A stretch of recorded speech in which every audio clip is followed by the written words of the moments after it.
Here we go, 6 o'clock at the MJ Morning Show. Hey, Michelle, I have something to ask you later on. I don't want to reveal what it is. I have not tipped you off. Something has come to my attention. Something has fallen into my lap. And I have a question to ask you. Surprise! A little later on during the show, all right? Why do you look like you just saw a ghost? Because you're telling me you have a surprise question for me. You're looking at me like, well, you know I don't like surprises. Well, I do have a surprise. Later on during the show, I need to ask you something if... Listen, it's not a bad thing. I feel so relieved. It's not... Hey, any word on Fester? Did he text you? Hey, let me see my text if he's running late. No sign He'll be here. Well, as far as you know... no Fester. He's not going to let me down. What? You need Fester in the studio to, buffer the tension between you and me? No. Oh. He just makes it more fun. Fester makes it more fun. Yeah. Yeah, let me see where the hell Fester is. Usually he's walking in while the show open music's ending. 813-310-8444, the Fester cell number. Maybe his... Hey. Oh, wait a sec. Hello? Yeah. Oh, I hear him walking down the hall right now. Yeah. Oh, he's out of breath. He's panting. Well, good news and bad news. Uh-oh. I hear you down the hall. Oh. Okay, I'm coming. Man, dude, you're going to have a heart attack. All right, hang up your phone. All right, hang on my phone. All right, Fester just walked into the studio. All right. Why are you all disheveled and breathing heavy? Okay. Good news and bad news. Oh, great. Good news. Hey, welcome to the Thursday show, everybody. Did your car break down? No, car's fine. Okay. Where are your headphones? All in the office. I haven't been to the office yet. Okay. You just ran up the stairs, right? You just ran up the lobby stairs from the first floor lobby up to the second floor. So they give us this little lanyard or this little key pass that I keep on a lanyard. Oh. And I do a really, really good job of keeping that with me. Mm-hmm. All right. So you didn't bring your lanyard key pass. Yesterday, I actually kept it around my neck, and I went to a place because it says your name on it. Mine literally says Fester on my key pass. Very secure. Yeah. And you usually keep it around your neck. And I didn't want any of these people knowing who I am. Mm-hmm. Whoa. Yeah. Where did you go yesterday that you didn't want people to know who you were? I went to that bodega I told you about last week where I got the breakfast sandwich. Yeah. I went back there yesterday. What's the name of it? It's called 10-Star Deli Phone and Smoke Shop. 10-Star Deli Phone and Smoke Shop. Yeah, it's on MLK. That also has sandwiches. Yes, really good sandwiches. Doesn't say sandwiches in their sign. Yeah. It's a smoke shop and phone shop, and they happen to have good deli sandwiches in the back. Yeah. Here's their rating on Google. They have a 4 point. I can't read it. 4.3. 4.3 on Google. 10-Star Deli Smoke and Phone Shop. 10-Star Deli. Oh, it does say deli. Yeah, it has a deli. Yeah, you didn't say deli. I said deli. Oh, you did? You did? Yeah, but I thought you just said phone and smoke shop. It's a 3-sided business. Right, so 10-Star Deli, Smoke, and Phone Stop. Yeah. Oh, it doesn't. It's not shop. It's phone stop. Okay, so I've been saying it wrong. It's a stop, not a I shop. bet you they're giving Verizon and T-Mobile a run for their money. They've got things in that store that Verizon and T-Mobile would never carry. What? Like a phone with a bong attached to it? So I never felt so out of place because I don't know what half the things there do. Hold on. What do you mean you don't know what half the things in this? You mean you're seeing objects that you've never seen before and you have no idea what they're for? And like yesterday, I walk in, right? Yeah. And there's this large, maybe of Arabian descent or maybe of Muslim descent, but this large man yelling when I walk in, and I'm thinking, I should leave. So And you're then I saying find that, out, hold on, you're saying there's like a Middle Eastern guy yes, and he's yelling. yes, Like what? what the hell is going on? I'll kick your ass. Hold Do on. you want to take this outside? Wait a minute, was it English? Yeah, he was yelling in English, but he had a heavy accent. Was he You know, going? Was he going? No, nothing No? like that. Nothing All right. like that. But he was All right. he was yelling loudly, and I Right. walked in. And I'm like, I should probably come back another day. I don't know if today's the right day to get a sandwich. So he's yelling. What the? Say it again. What the hell is going on here? I'll kick your asses, all of you. Do you want? Let's take this outside. So was this- Come up behind the counter. We'll take this outside. All right, so it was a customer yelling at the folks behind it. It's like the owner or the manager. Wait, Wow. hold on, wait a minute. Yeah. Hold on. Yeah. So you think it's the owner or the manager? Yeah, because Yes. when he saw me, he says, "How can I help you?" Oh, And so I was like, so wait a minute. He's like, I will kick your asses. Let's take this outside. Oh, how can I help you? Yeah, he was like, sandwich. And he's like, bro, over But there. who's he yelling at to take it outside? I don't know if he was like talking about another conversation. All right, I walked wait, in mid hold conversation. on. Was he behind the counter? No, he was on the customer side of the Right. counter. So the manager or owner is on the customer side of the store yelling at people behind the counter? Yes, yes. So he's yelling at his own employees. Yes. He So- wants to take it outside with his employees. And then I realized I have my lanyard on that says Fester. Oh. So I take it off and I put it in my pocket. Oh, okay. So Okay. I took the lanyard off. Now I couldn't find it. Anyway, I go to get the sandwich, right? Right. Fantastic sandwich. Is it Mhm. with like a smoked camel? No. Oh. It did have bacon on it. I didn't ask if it was camel bacon or turkey bacon All right, or all pig right. bacon. Right. I don't know about camel bacon. But then I thought they were testing me because they rang me up. They rang me up wrong. Testing you? Yeah. What's a quiz when you go to the deli? So I ordered a large sub wrapped half and half. Yeah, So yeah. I had half and I brought half home Right. to Allison. Right. And it was supposed to be $10. And I just told her, instead of charging me for two smalls, the woman said, tell her you got a large, two halves. I was like, okay. I go up there, I said, large, wrap separately. But they do they rung it up as two halves. No. So, Rang it up as one half one half. of one small. It came to Oh. $4. Oh, instead of what? It should have been how much? Like $10. Should have been And I'm $10. I'm All right. Oh no.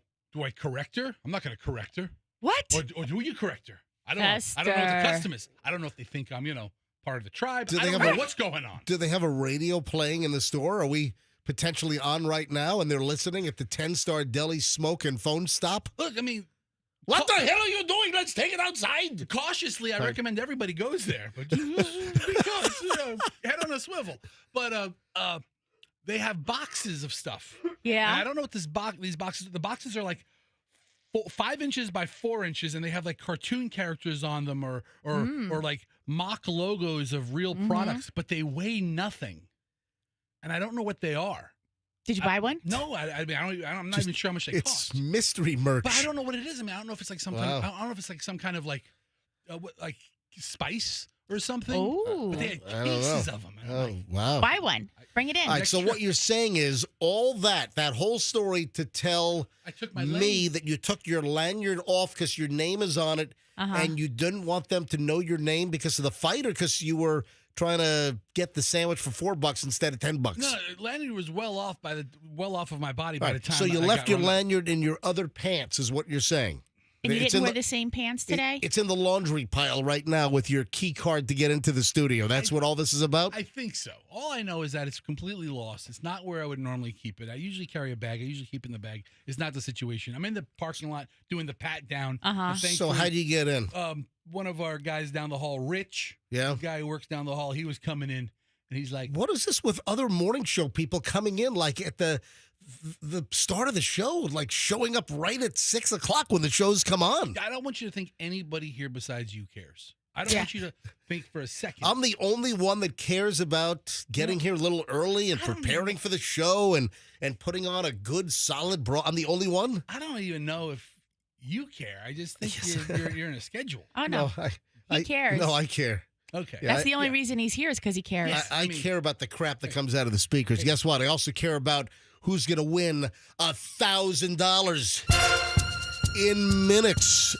The $1,000 for the 6 o'clock hour for the ATMJ, brought to you by the Kemp Law Group, will happen shortly. Keep listening. MJ Morning Show is getting rolling. Back in a minute. Good morning.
MJ Morning Show, it's Q105, it's 104.7 FM, the actual frequency, 622 here on a Thursday morning. We'll get it going in just a bit. I'll give you the cue. I'll tell you when to call in. If you're the right caller and you know the first name of who won the last $1,000 in the 9 o'clock hour yesterday, you'll win the next $1,000. And if you're listening now, you're saying, I don't have any idea. I wasn't listening in the 9 o'clock hour yesterday. I have no freaking idea who won Well, keep listening. Find out who's going to win in a few minutes. Then you'll know the name to be able to call in next hour. And then in the 8 o'clock hour, know who won in the 7. In the 9 o'clock hour, know who won in the 8. And then tomorrow morning at this time, if you're listening in the 9 o'clock hour and you don't win, you'll still know who won in the 9, and then you can call in tomorrow morning in the 6 o'clock hour. All right. In just minutes, someone's going to win $1,000, and we'll take the call live on the MJ Morning Show. It's all live. It's all local. It's only MJ Morning Show listeners. This is not one of the big national $1,000 keyword contests that you hear on all the radio stations. Doesn't matter which company it is, whether it's Beasley, whether it's Cox, whether it's iHeart. Everyone does the keyword $1,000 contest, and that's like national. This, the ATMJ, local only, $1,000. We're doing 40 winners at $1,000 apiece, so it's $40,000, all thanks to the Kemp Law Group. Accident or fall, you call Kemp Law. All right, so I want to do a little throwback. I want to do a little nostalgia, and I'm going to tell you right now that Michelle's probably going to roll her eyes. Okay. But I was waiting for this. I was waiting patiently. And I think it took... I'm trying to think which it might be the 4th season. I think it's 4 seasons, and it finally hit. Michelle will tell you that I always need oral stimulation. Yes. Folks, that's AURAL, not ORAL. Well, whatever. I know that might not have sounded right for some people. I put that in my prenup. All right. So Michelle will tell you that I need oral, AURAL, oral, not ORAL, and oral, AURAL. That is auditory. It's like audio. It's sound. And Michelle, give an example of the fact that I always need some kind of audio stimulation. Like you have to have the radio on when you go to bed at night. Yep. And it's the first thing you do in the morning is turn that on. Yep. You have to have the TV on to fall asleep when you're taking a nap in the den. Right. Or when I'm actually working, I have some background noise on. Always. So what I've been doing. Good job, Michelle. Michelle, she's got me all figured out. Yeah, well. It's amazing, huh? It took her like 10 times. You're asking for oral stimulation. She's like, all right. Yeah, like, just turn the damn radio on. What's all this? AURAL, folks, relating to the ear or the sense of hearing, not ORAL, okay? All right, let's be very clear about that. All related to the head, though. Yeah. All right, Fester, will you please? Oral's right here. Stop. So when I do prep, I've been running like some old TV shows in the background. So I ran through like the entire series of Adam 12, old TV show when I was a little kid. And the one I'm doing now is Emergency. And just love the TV show Emergency. My parents typically went out every Saturday night when I was a kid. And I'm like, 6, 7 years old, right? And Emergency was on every Saturday night on NBC. Parents used to go out. We had a babysitter. And I think it was 8 o'clock on Saturday nights. And my God, I had to watch that. I love the TV show Emergency. All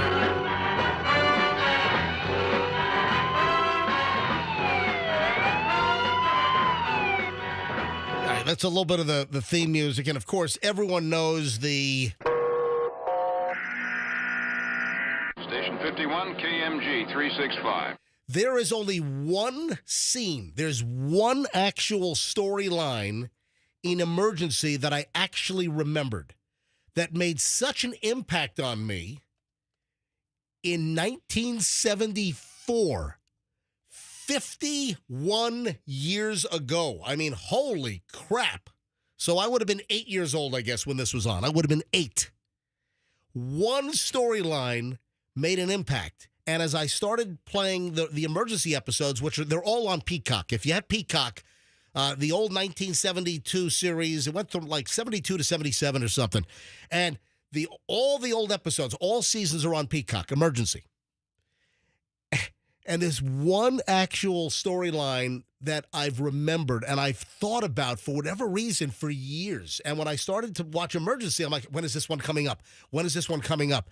And I was hoping that I didn't misremember. I was hoping that I didn't like manufacture some kind of a false memory. Yeah. I didn't. Okay. It finally came up. It was the September 28th, 1974 episode of Emergency. September 28th, 1974. And the storyline was a kid was unconscious. The parents brought him into the emergency room, and they figured out what was wrong with the kid. You know what was wrong with the kid? He ate a whole bunch of peach pits, and it turned into cyanide in his stomach. Oh. Yeah, for whatever freaking reason, that scared the living schnit out of me, all right? That stuck with me, and here I am. I'm 59 now, and I'm waiting for the Peach Pit episode to come up, and it came up yesterday while I was running an old emergency episode in the background. So mom brings the kid into the ER. The kid's unconscious. They're trying to figure out what's up. And then they find a whole bunch of like peach pit shells in his pocket. And he ate the little seeds inside the pit. And that's a thing. You can't eat a pit whole. Well, no. He cracked the pits open. Right. And then he was eating. If you crack a peach pit open, you have that kind of almond-shaped oval like seed pod in the middle of the pit. I don't eat enough fresh fruit to know that. Well, that's obvious. You don't. Yeah. You're all processed all day long. I've never. You're all processed and manufactured all day long. Is it easy to crack a peach pit? No, you got to like take a hammer and bust it open. It's not like you're peeling it open like a pistachio nut. No, you got to like bang it and open it up. So I looked it up. Peach pits contain amygdalin. It's amygdalin, a compound that can break down into cyanide. While ingesting a couple of peach pits is unlikely to cause harm, consuming a large amount or chewing on the pits can be dangerous, especially for children. If you suspect poison, and contact poison control immediately. And it turns out, I think the kid in the episode of Emergency ate like 9 or 10 of the peach pits. And the chemical then in his stomach turned into cyanide and almost killed the kid. But I think they caught it in time and he survived. But that's what I remembered all of these years. And then suddenly that old episode came up. That's the only actual storyline I remember from the whole damn show. I'll tell you right now, plums are no better for you. All the stone fruits are in that category. But also, like apples. In apple seeds, isn't there supposed to be arsenic? That's hold on. Apple seeds. I thought apple seeds was arsenic. I might be wrong. Yeah. What is look up arsenic or cyanide in apple seeds. Apple cyanide as well. Okay. Apple seeds do contain a compound called amygdalin or amygdalin. When broken down, releases cyanide. So same kind of deal with apple seed. Components as well. That's what got my grandfather, man. He would juice apples whole. And it must have been. Yeah, he would juice apples. Yeah, really? Whole. I mean, it must have been. Hold on, your grandfather died from cyanide poisoning? No, but for all these years, I was trying to put my finger on why the old man kicked the bucket at 98, and they.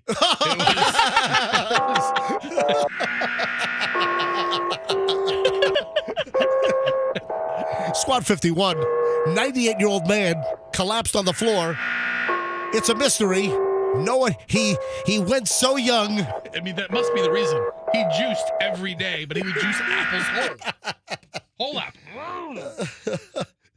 Oh, man. Anyway, it was a thrill for me. I'm telling you. I've been waiting for it, and it finally happened. The cyanide peach pits from the old TV show Emergency. Fester. Yes. You are probably most likely to be on a cruise before us. What amenity do people say or these are experts, I should say. Yes, the experts. What amenity do experts say that people should avoid on a cruise ship? This is like an add-on amenity. I would imagine that you need a certain cabin, but can you guess what amenity do health experts say you should avoid on a cruise? It's not like the balcony or anything, is it? No, but I would imagine that this might be on a balcony. Listen, I'm not a regular cruiser, and I don't know. I was going to say the drink package, but then you're like, well, it's in certain rooms, and it's a minute. No. All right, so Yeah. let me just cut to the chase. You don't know right off the bat. No. So I just didn't know this. According to experts, these are disease experts, you should avoid the private hot tubs. Oh, well, you know that. Oh, no, listen to me. No, private ones, not the yes, public ones. I know that I avoid, like at a resort or a hotel, if there's a hot tub, I'm not going in that stew. I'm not going into that stew of unknown body crap. Yeah, it's people soup. I'm not going. Those are the public hot tubs. Why would you go on a private one? Listen to me. The community hot tubs, apparently on some cruise lines, you can get an add-on amenity of having your own private hot tub. Is that out on the balcony or? No, the balconies you can barely fit out there. Yeah, I mean, so, they're pretty so thin. No. where are the private hot tubs on a what? We had one. I mean, did you remember when you had one that was? Did you ever have one that was like the suite, like Yes. the grand suite of the ship? We did. We were in the presidential suite Yeah. Okay. We got upgraded, but Yeah. where was the hot tub? on the deck, It on was the balcony. it was yeah. outside. See, I don't remember Yeah. that. We didn't have any water in it, and Chloe climbed around in it. Oh, I remember that now. Yes. That's right. Yes. But I guess there are some hot tubs that are already pre-filled. You could have filled yours, There Just are turn some- the water on. That's a faucet. But no, these apparently are hot tubs that already have water in them, and this is an add-on amenity, I guess, with some certain cabins. But the experts are saying that it is a breeding ground for Legionnaire's disease. Oh, yeah. I believe yeah. that. Yeah, sure. So listen, just a little heads up. If we have time, I'll tell you a story about that. Oh, really? Don't you remember what we used to tell Chloe? Oh, yeah. All right. Hold on a sec. We'll do it after the break. Yeah. Right before Morons of the Right. News. All right. So look at this. What a health-centric segment. Yeah. Don't eat peach pits because you'll get cyanide poisoning. That's just good information. And don't get the add-on hot tub on the cruise because you might get Legionnaire's disease. And we're giving away $1,000 next. What else do you want? What the hell else do you want from a morning radio show? $1,000 coming up next with the ATMJ. Your chance to call in, win the grand with the ATMJ, and Morons in the News next here on the MJ Morning Show on Q105. Let's talk about the Holland Group, Retirement Wealth Advisors, and what they can do for you. The Holland Group will first off give you a second opinion, complimentary. Do you have the right investment strategy? Do you have the right retirement plan? If you don't, the Hollands will let you know. The Hollands will offer up what they think you should be doing. Couple of important things. First of all, when you retire, your paycheck stops. Wouldn't you like to have the right investment portfolio that's cranking out monthly income to replace that paycheck so you're not dipping into savings or relying on Social Security? You have your idea of what your dream retirement's going to look like. Start now. Are you in your mid-40s, late 40s, early 50s? Get a hold of the Hollands. Are you in retirement right now? Are you close to retirement? Make sure you're situated properly. The Hollands will build you the plans. Complimentary, no obligation, no cost to you. Just go to askthehollands.com, askthehollands.com, and tell them that MJ sent you. So another $1,000 is on the way in just a matter of minutes, thanks to the Kemp Law Group. You know the deal. Accident or fall, you call Kemp Law. Stacy Kemp leads the team. What amazing, qualified lawyers that go above and beyond. Fester's wife, Allison, rear-ended by an Uber in downtown Tampa a couple of weeks back. The Kemp Law Group is handling the case. Man, she got nailed. $4,000 in damage to the back of the Tesla. And listen, you don't expect to get slammed by a car behind you and then jam your back and your neck. So you got the Kemp Law Group, and they went to work immediately. They were looking for surveillance video of stores nearby that will show the actual accident. So he's in good hands. If you're in an accident, folks, or a fall, you want to call Kemp Law. Don't let important evidence slip away or spoil. That's a term that they use. If evidence spoils, it means that it expires or, for instance, like surveillance video. You got to get it quickly before it's overwritten or disappears. Don't let that spoil. Call the Kemp Law Group. Accident or fall, you call Kemp Law and tell them MJ sent you. All right, morons of the news and $1,000 coming up next. There's an accident.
Here with the MJ Morning Show, and look at the Pavlovian response. People already calling in, trying to prime the phones.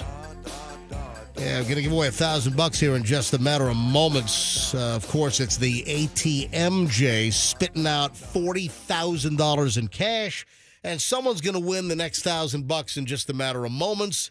Tell you what caller to be, and all you need to know is who won last. 9 o'clock hour yesterday, first name, and you'll be the latest grand winner. All right, early morons in the news first here on the MJ Morning Show. Boy. You know, it's bad enough you're running a illicit massage parlor. Guess where they had $600,000 stashed during a raid of a massage parlor, one of these, rub and tug places, Edison, New Jersey. Michelle, we were there. We've been to the Edison Diner, and I picked up an old Zenith radio years ago in Edison, New Jersey. Remember that? Oh, yeah. Remember that chain-smoking couple? Yes. Oh, my God. It was crazy. Did you stop by the massage parlor? No, we did not. Listen to this. Authorities in Edison, New Jersey say they executed a search warrant. They had a big raid. This is late last week at a massage parlor suspected of prostitution and money laundering. They recovered $600,000 in cash. That's a lot of cash. Stashed inside a giant teddy bear. You know those giant stuffed animal teddy bears? Like the top prize at the fair or something? Yeah. You know what I'm talking? You get all like 5 rings around the bottleneck, or, somehow you defeat the rigged Midway Carnival game, and you get the big giant teddy bear. You've seen the massive one. They had a huge teddy bear inside the massage parlor. $600,000 in cash sewn into the freaking teddy bear. That seems like a great place to hide. Yeah, how did the cops find that? I wonder if they picked it up and said, "Oh man, this is a little heavier than a stuffed teddy bear." I mean, even a life-size plush bear, you kind of know how much it should weigh. $600,000 in cash. That sounds like it's heavy. Police said they recovered $650,000 in cash, most of it concealed inside the stuffed bear, as well as a 2025 Tesla Model Y. Inside the bear? No, the Tesla. How big was this No, bear? that was out in the parking lot, apparently. Oh, okay. But I guess they were able to tie that to being purchased with illicit, revenue from the massage parlor. They also confiscated a Rolex watch and a Cartier watch. But look at that. I bring this up because, we've got these massage places all over the place. Michelle, how many are along Kennedy? In between West Shore and Dale Mabry, how many of those massage places? I should know. There's one. Listen, there's one right across the street from where we work out. We're gonna be working out later today. Okay. Yeah, I mean, if you want a different kind of workout, it'll get your heart rate up. Thanks, Fest. We're going for our workout right after the show. Yeah. At X-Force Body. That's in the La Segunda and the Metro Diner Shopping Center. But right across the street, there's one of those, Asian massage parlors. Who are you helping with that information? I'm not helping anyone. You drive down Kennedy and there's 8 of them. Oh, are there? I don't know. I might be exaggerating. Michelle, we might have some first-time listeners who are new to the area. He's giving some valuable information. I'm not going to know how many Asian massage parlors are there, the type that you're referring to. I'm just asking, do you think they have any giant teddy bears in any of those massage parlors stuffed with $650,000 in cash? Oh, they have a couple of giant bears you can stuff, but they work there. What the hell are you saying? I'm saying they have large men that you can do it with. Oh, Fester. What? No, no. What are you? You're saying nothing. I was making a joke. But I'm it's making a not. joke. But you're not even being factually accurate. Well, because you're Asian people, they don't have a. No, there are the masseuses are women in these places. But that's they're what not, made. They're but not. that's, They're hello, not. They're stop. not. What? It's a joke. That's what made it It's a joke. funny what he It's a said. joke. Because it was totally not even They right. have- It's just- they have large bears there that you can stuff, except they work there. But they don't work there. Okay. They're Asian women that Oh are in my these God. Asian massage parlors. Suddenly, you seem like a real expert. Shh. I'm not an expert. I've never been inside an Asian massage parlor. Ever. Ever? Ever. Mm. Never, ever. Hey, what do you do with a guy like this? Listen to this. This is a dude in Ohio, and he's now been arrested for getting his 20th OVI. Now, in Ohio, that's what they call a DUI. Operating a vehicle while intoxicated or something like that? Operating vehicle impaired. Okay. Yeah, so you've got, I guess in Ohio, they call it an OVI, operating a vehicle impaired. You know, here in Florida, we call it DUI, driving under the influence. Some states do DWI, driving while intoxicated. I think there are some states that do OWI, operating vehicle while intoxicated. So there's a bunch of different terms.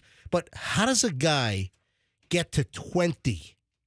According to an incident report, this is Norwalk, Ohio. An officer was traveling behind a white van. The van was driving at 15 miles an hour on a stretch of road. Speed limit's 25. Then it sped up to the proper speed. Officer ran the man's plate, showed the registered owner had a suspended license. According to the incident report, the van came to an intersection in the right turn lane, stopped past the stop line, and he was in the middle of the crosswalk. The officer then initiated the traffic stop, lit him up, pulled him over. Driver identified as Spencer Blatnick informed the officer that his license was in the back of the car. Two other people were inside the vehicle at the time of the traffic stop. While speaking with Blatnick, the officer could smell a strong odor of alcohol coming from his breath. Yeah, he'd said to the cop, "Oh, yeah, someone spilled beer in the car." Yeah, all down his throat. Yes, spilled 13 beers down my throat. That is unbelievable. Then they, obviously run everything, and they find out that he has been arrested for 20 drunk driving charges. How is someone like that not in prison for years as a habitual offender? I don't understand it. I will say, he was on a hell of a streak. He hasn't had one since 2012. So 74, 79, 80, 1980, 1983 and 1980, 2 in 1982, 83, 84, 84, 88, 88, 89, 93, 94, 99, 2002, 2009, 2012. So, well, listen, I'm telling you, this guy's been drunk many times over the last 13 years, but just got pulled over again. That is unfreaking believable. Yeah. 20 freaking drunk driving citations. Did Ohio's computer crash at Y2K where they just forgot the guy had 18? I don't know. All right, what do you say we give away the $1,000 right now? We'll do a low number because I got to squeeze it in before we take the break. So let's go with caller number 25. Caller 25 right now. 800-990-1047. If you're the 25th caller right now, and you know who won the $1,000 last, that would be the 9 o'clock hour yesterday, you will win the next $1,000 right now with the ATMJ.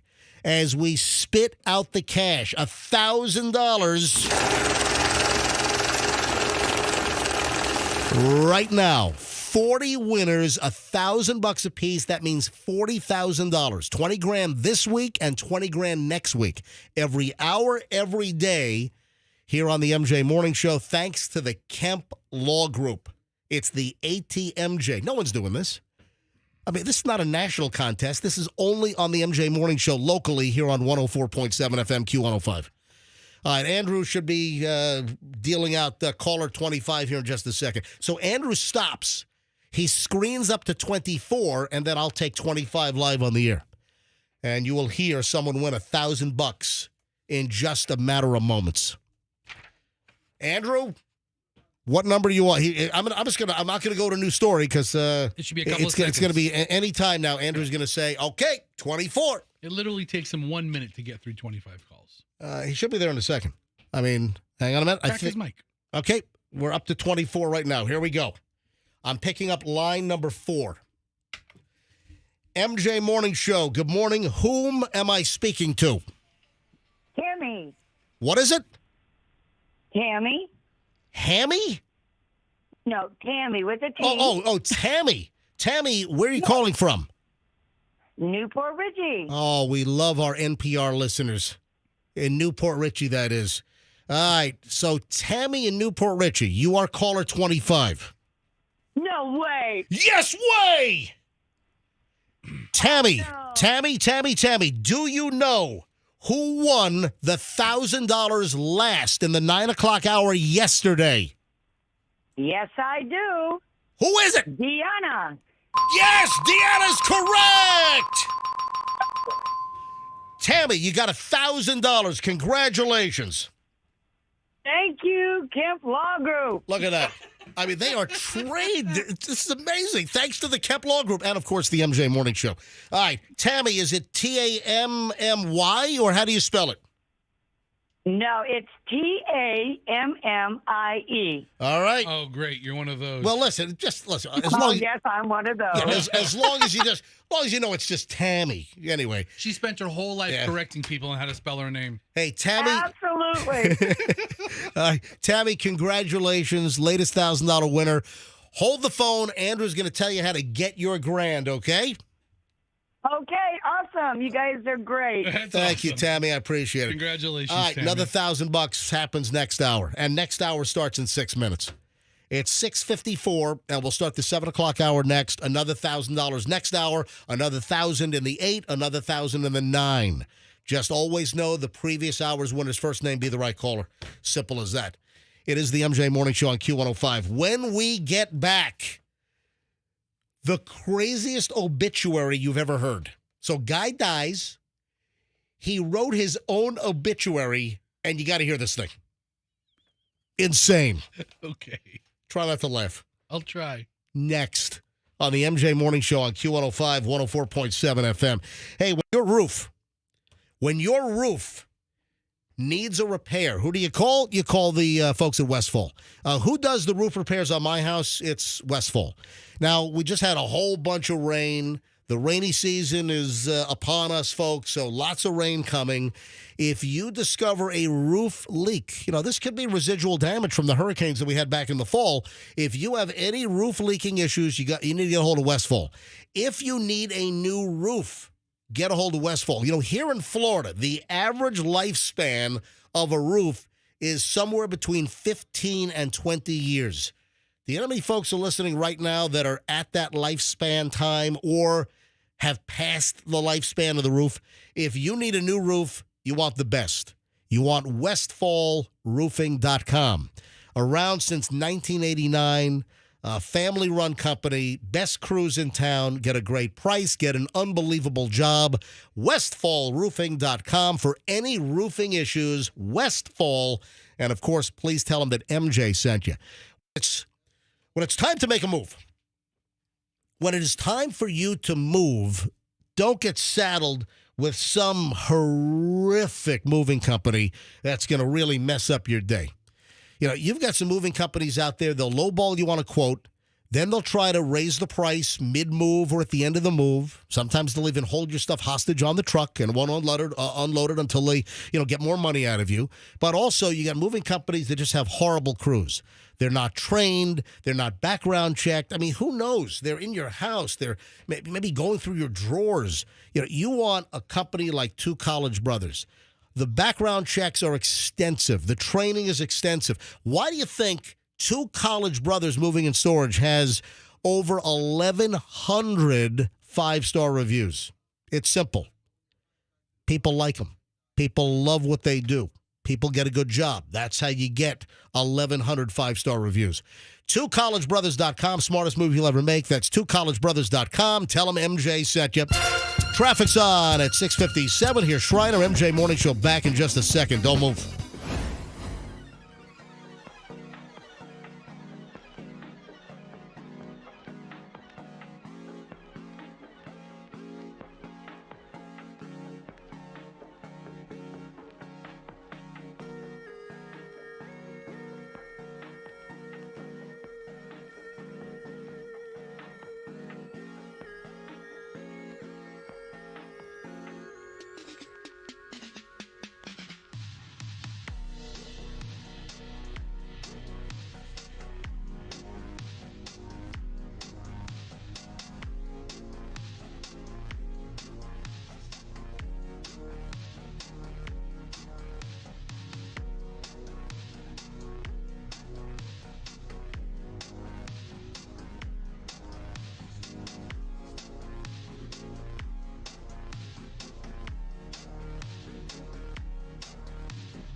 Rolling up on 7:02, it's the MJ Morning Show. MJ, Fester, Michelle, 7 o'clock hours here. Another $1,000 could happen at any time with the ATMJ. Your chance to call in and win. I love this. Guy allegedly wrote his own obituary. Guy dies in Lafayette, Indiana. Yeah, Fester was hoping I was going to say Lafayette, Louisiana. Lafayette, Louisiana, here. I write my own obituary here. Yeah. So yeah. Cajun Fester gonna no, eat by a gator. no need for Cajun Fester. This is not Lafayette, Louisiana. Ooh, Lafayette, Louisiana. Yeah. This is Lafayette, Indiana. So Gary Wolfert, Wolfelt, Wolfelt. Gary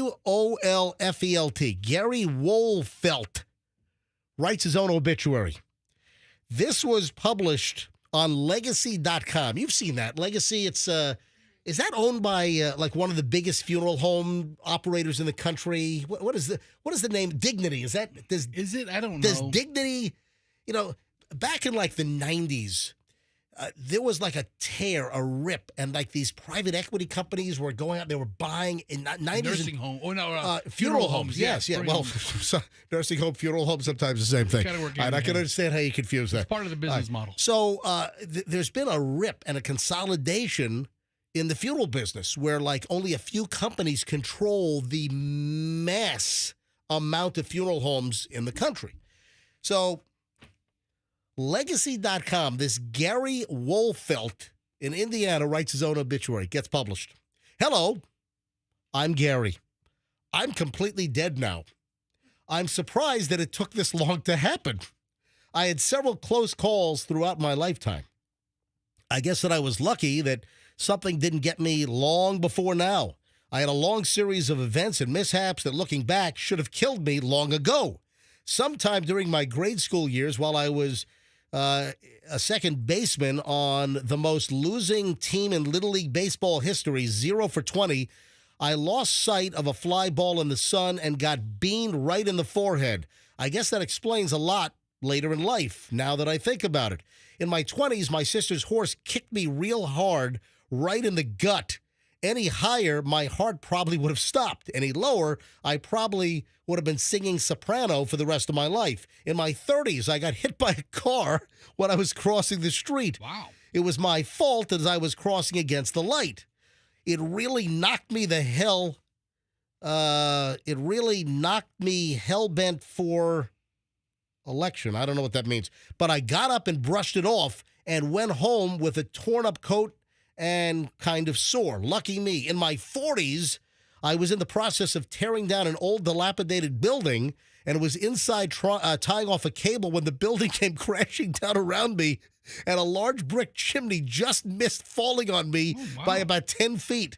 By now, I'm beginning to think that there must not be any more room in heaven or hell for me, and so I was just stuck in purgatory for a while longer. In my 50s, I got knocked down 19 stairs at my office by a couple of 100-pound concrete-lined safe, which landed on top of me and pinned me to the floor. Wait a minute. A concrete-lined safe? That's a heavy safe. Knocked him down 19. Was he trying to push it up the stairs? Or carry it downstairs. My trying God. to remove it. That one was the worst. I didn't get any body parts broken and no internal injuries, but I couldn't even pick up my own feet to get into bed for about a week. Thank goodness for pain-killing drugs. And then in my 60s, I fell backwards off a scaffold from about 10 feet up and cracked my head on the concrete floor.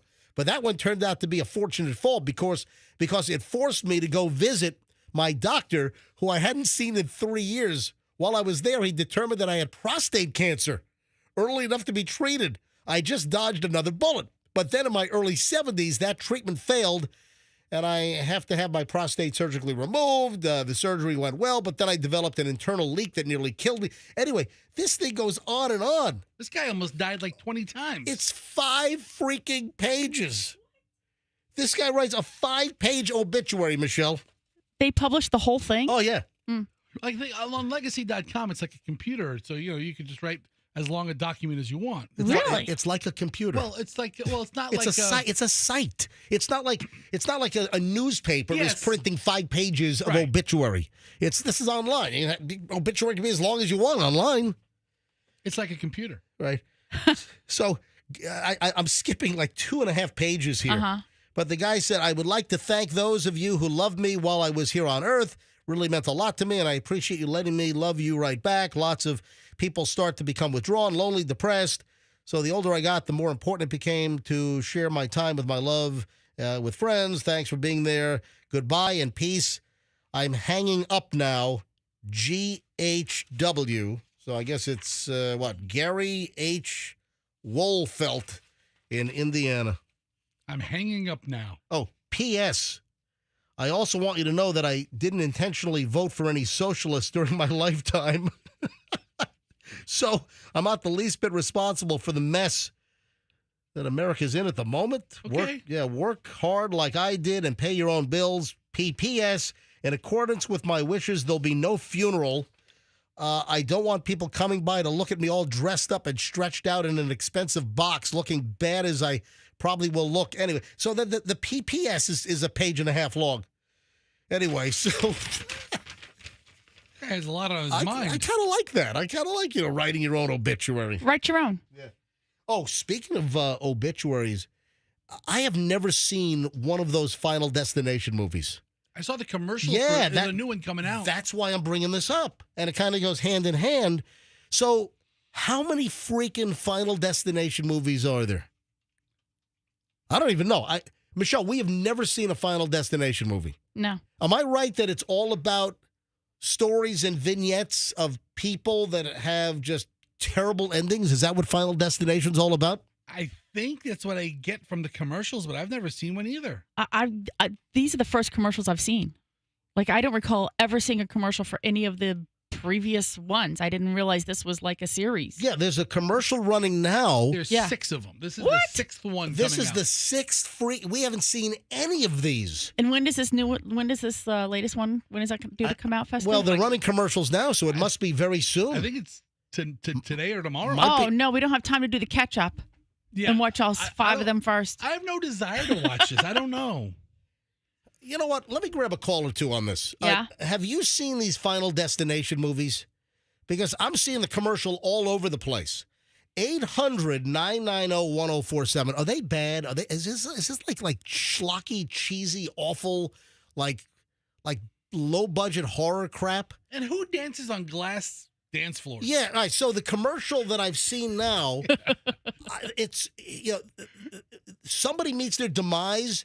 They're up in some kind of a restaurant on top of some tower, and somehow the tower tilts and a piano starts falling and it pushes them out of the glass window of a tower high in the air. And then the people are walking on glass, and then apparently an electric mower starts and runs over a guy's face. That's what's in the commercial. I would like to be on this film to come up with the scenarios. It'd be all wood chippers So and acid in the face. I've seen the commercial, and then I found a story here. Final Destination marketing campaign is re-traumatizing everyone. I wouldn't say I'm traumatized, but I've just started seeing all these commercials. What does it say? After 14 years, Final Destination is officially returning to movie theaters. Wait a minute. This is the first one in 14 years, so Final Destination 1 through 5 happened over 14 years ago? What? Yeah. That's crazy. Yeah. Hey, Fester, bring up the call screen. The phones are loaded on this. Oh, I can't do that. I'm watching Yeah. the trailer to Final Destination. It's crazy. The guy drops a glass, and the glass gets in the ice, and the old man drinks the ice, and he gets cut from the inside. Here we go. See the glass? See the Yeah. glass in the ice? The Yeah. kid's drinking it. Get up here! Oh, then a guy's on a trampoline with a metal rake underneath. Oh yeah, look at that. The electric lawnmower apparently, I guess, starts, and then some guy falls, and the mower runs over his face. The gas grill All right. explodes. Oh, this is great. Hang on a minute. Final Destination Number 6. Yes. Let me go to phones on this. All right, line 1, let me say hello to LT in Apollo Beach. Hello, LT. You're on the MJ Morning Show. Good morning, sir. All right, so you've seen these Final Destination movies. Not all of them. I watched the first 2. Are they awful? The first one was good. What happens in these movies is it shows unfortunate things that happen, but it shows like a reaction. Something small happens, and it leads to something bigger. And It's like a chain reaction. yes. So the first one was awesome. I lost track after there's you said 6 of them. Yeah, so you saw 1 and 2. You missed 3, 4, and 5, and apparently Yeah. number 6 opens up, I think, tomorrow. I might go watch that. All right, well, hey, let me know what it looks like when a guy's face gets run over by an electric lawnmower. All right? All right, thank you, man. All right, Phil is in Lakewood Ranch. Hello, Phil. You're on the MJ Morning Show. Hi, MJ, Fester, and Michelle. It's Phil Dispenza. Hey, Oh, Phil. hey, Phil. How you doing? All right, so what can you tell us about Final Destination? So Larry didn't give you a good enough detail. The whole point of this movie is they have somebody's in a situation, they have a premonition that there's going to be a disaster and many people die. Okay. And what happens, they reverse themselves. They get out of the situation. But since they cheated death, death actually tracks each person down, and that's when you start seeing all these little they wind up dying anyway. Oh, so the main person escapes. The main person cheats death, but those around them don't? No, the other, like he might, the first one, he was with friends on an airplane. Okay. And he panics. He gets this thing that the airplane explodes. So he gets off, and a whole bunch of friends that believe him also get off. So it's like 6 or 7 of them. They all cheat death. Right. Yeah. But then they start dying anyway. Oh. Because they Right. shouldn't have cheated death. Didn't you get that from the trailer we watched yesterday? I don't know. I'm just Yes, seeing a yes. guy's face get run over by a lawnmower. Yeah. Oh, my All right. gosh. It's a lot. Phil, I did get that from the trailer. Thank you. Okay. All right, Phil, thank you, buddy. Thanks for checking in. Look at the phones. Every single line has blown up. Dave is in Tampa. Dave, you're on the MJ Morning Show, Final Destination. Hello. Hey, good morning. Yeah, Dave, are you a big Final Destination fan? Yeah, when it plays like on reruns on back on cable or whatever, it's pretty interesting. Just the only thing that leaves you kind of paranoid, a very little, loose thing that could kill you, especially like the water bottle under your brake pedal. Make sure the water bottle doesn't. Yeah. You know what it reminds me of? Did you ever watch on HBO, did you ever watch 6 Feet Under? I heard about it, but I didn't get around to it. Yeah, all right. So 6 Feet Under, every episode started with somebody dies, and it's like usually some bizarre way, and they're one of the new clients at the family funeral home. Like, I remember there was one that really made two that really, well, 3 that really, okay, 4, 5 really, no, okay. Yeah. there were a few that made an impression. There was a guy in his driveway backing out. He's in an SUV. He's backing out of his driveway, and the paper's in the driveway. So as he's backing out, he opens up the driver's door, leans down to grab the paper off the driveway, falls out, and then the vehicle runs over his head. Then, how about the lady was outside in her garden? She's like talking to her husband on her cell phone, and a chunk of blue ice falls off an airplane and hits her and takes her out. I've got one. What? 2 girls were at a sleepover, and they were laughing and just kind of goofing around on the bed. And then one girl fell off, and I guess must have like broke her neck or her back or something, Right. and she died. And I would never let Chloe go on a sleepover because I was like, oh my God, if you fall off a bed and break your neck Really? and die, Oh, man. I'll just Yeah, I've fallen off like the top bunk of my bed as a kid. Man. Ah. I had a dream like I was falling, and then I wake up on the floor. Man. you're lucky to be alive. Oh, yeah. Yeah, those are like those self-fulfilling dreams, or the dream where you think you're like, I've done this. You have a dream that you're like in a bathroom and you're standing up at the urinal. And I've actually, as an adult, I actually thought I was in a bathroom standing up at a urinal, and I actually peed in the bed. I'd rather be killed in this Final Destination movie than have to hear that. Hey, when does it open? Is it opening tomorrow? Yeah, it opens tomorrow. Look at the phones on this. Margie in Winter Haven. Margie, you're on the MJ Morning Show. Hello. Good morning. Yeah, what's up? I just want to tell you, Final Destination will make you second guess everything. You know how you're behind a big rig going down the road, and Yeah. it's got a bunch of poles on it and different stuff like that. That's one of the episodes. I know what I saw. I'm glad you said that. So to market this movie, the movie company they have trucks that are driving around some of the big cities. They have trucks with logs. So they've got a whole bunch of logs on a truck. You know when you see those And logs? you will see nobody around them at all. Right. So, but seriously, the movie company and the marketing, they have some trucks driving around major cities, like a logging truck where you have like the metal poles along the side of the flatbed, and then you have all of the logs stacked up, and then they're driving around, and it says Final Destination on the new incarnation. And it will also, one of them, it will also make you second guess getting on a roller coaster. All right. Hey, thank you. I appreciate it. Jill's in Parrish. Look, the phones have blown up here. Jill, you're on the MJ Morning Show. Welcome. Hey, guys. How you doing? Doing well. I first want to say 6 Feet Under. I have never watched that show. The only thing I've ever seen on that show is what you mentioned about the blue ice. That's the first thing I wanted to say. Oh, okay. My 14-year-old just got out of the car. I'm so bummed. She is the biggest fan of all these movies. My husband is taking her out of... Hold on, wait a minute. Your 14-year-old daughter is infatuated with people dying in horrific ways? Her and my husband love horror movies. Oh, so no.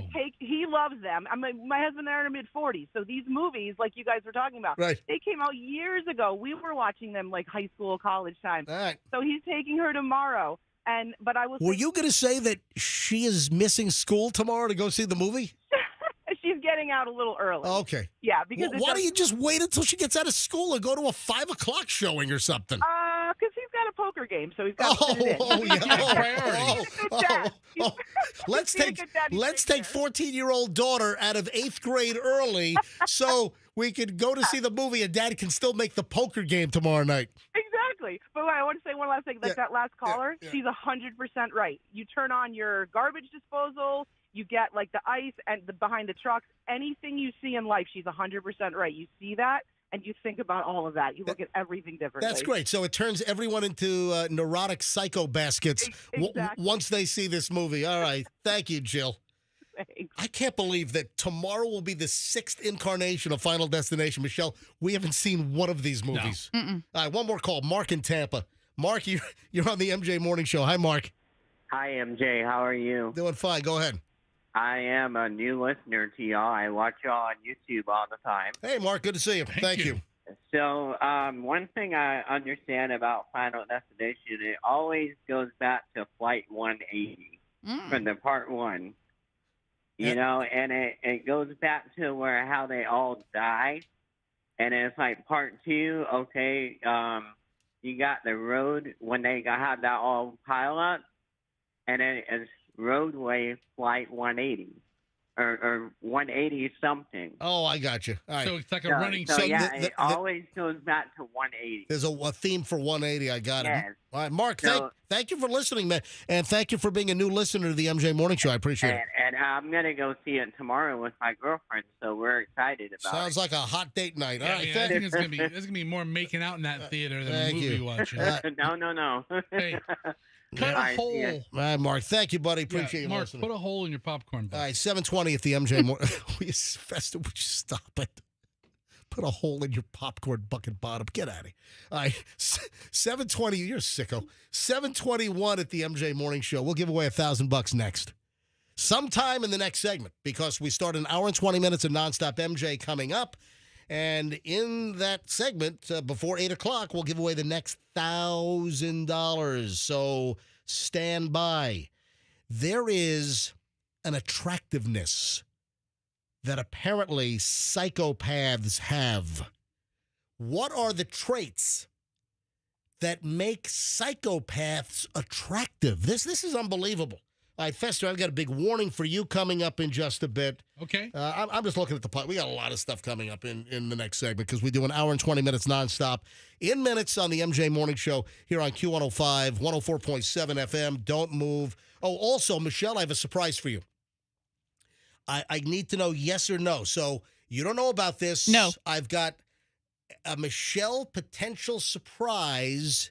I want to see if you say yes or no, and that's next on the MJ Morning Show here on Q105, 104.7 FM. My friends at International Diamond Center want you to know that they are here for you. Now, IDC get paid based on their knowledge and experience, so they're not trying to upsell you to up their commission like other places. You know, the folks at IDC, they don't have to hit like Wall Street quarterly numbers. Listen, you're going to get a great jewelry, great quality selection at a great price. They are the diamond experts. All of the big ring designers, they are at IDC because they know that IDC is the place to go to. Anything diamonds, engagement ring-wise, upgrades, any jewelry, it's IDC. Tampa, Clearwater, Lakeland, Sarasota, and tell them that MJ sent you.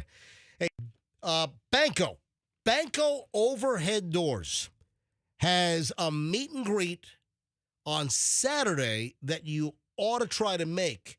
If you know Brian and Mika Kleinschmidt, they're from the HGTV 100-Day Dream Home. And a very popular show, and they live in Tampa Bay. The homes that they work on are all here in the Tampa Bay area, and you can meet them. So Brian and Mika Kleinschmidt will be at Banco Overhead Doors at their showroom in Tampa on Saturday. This Saturday, May 17th, between 11 a.m. and 2 p.m. So you go to the Banco showroom, just north of the airport. It's like off of Benjamin Road over there, like the industrial park area. And Banco has an unbelievably nice showroom. Their operation, it is unbelievably gorgeous. And you can meet them. So go meet Brian and Mika from HGTV's 100-Day Dream Home. And remember, anything garage door related, if you need a spring replaced, if you need a new opener, a new door, whatever it is regarding your garage door, the best in town is Banco. Banco Overhead Doors. Mention me, MJ. They'll give you 10% off. BancoDoors.com. Tell them I sent you. 724, traffic's on. MJ Morning Show back in a minute. 1,000.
7:28. It is the MJ Morning Show. This is it. We start an hour and 20 minutes of nonstop MJ right now. And it's always more than an hour and 20 minutes. Also, it is 7:28. We'll give away the next $1,000 within the next 30 minutes because we have to do it in the 7 o'clock hour.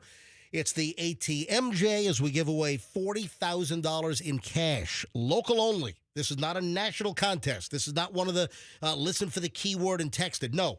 This is listen to the MJ Morning Show only on 104.7 FM. Listen for the last caller who wins the grand.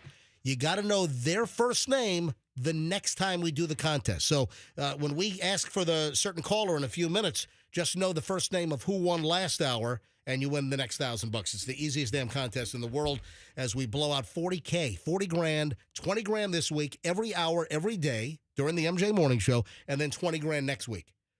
And it's all courtesy of the Kemp Law Group. Accident or fall, you call Kemp Law. All right, Michelle, surprise. I don't know how you're going to answer this, but I'm going to unravel a surprise in minutes right after the psychopath story. So listen to this. We got some new research out, and it turns out that individuals with high levels of the so-called dark triad traits. Dark triad? Yeah. Traits. I never heard that before. Yeah, either have I. So it's a triad of dark traits. So is it 3 traits? Yeah. And individuals that exhibit these 3 traits in the dark triad. Hello. Welcome to the dark triad. Dark triad.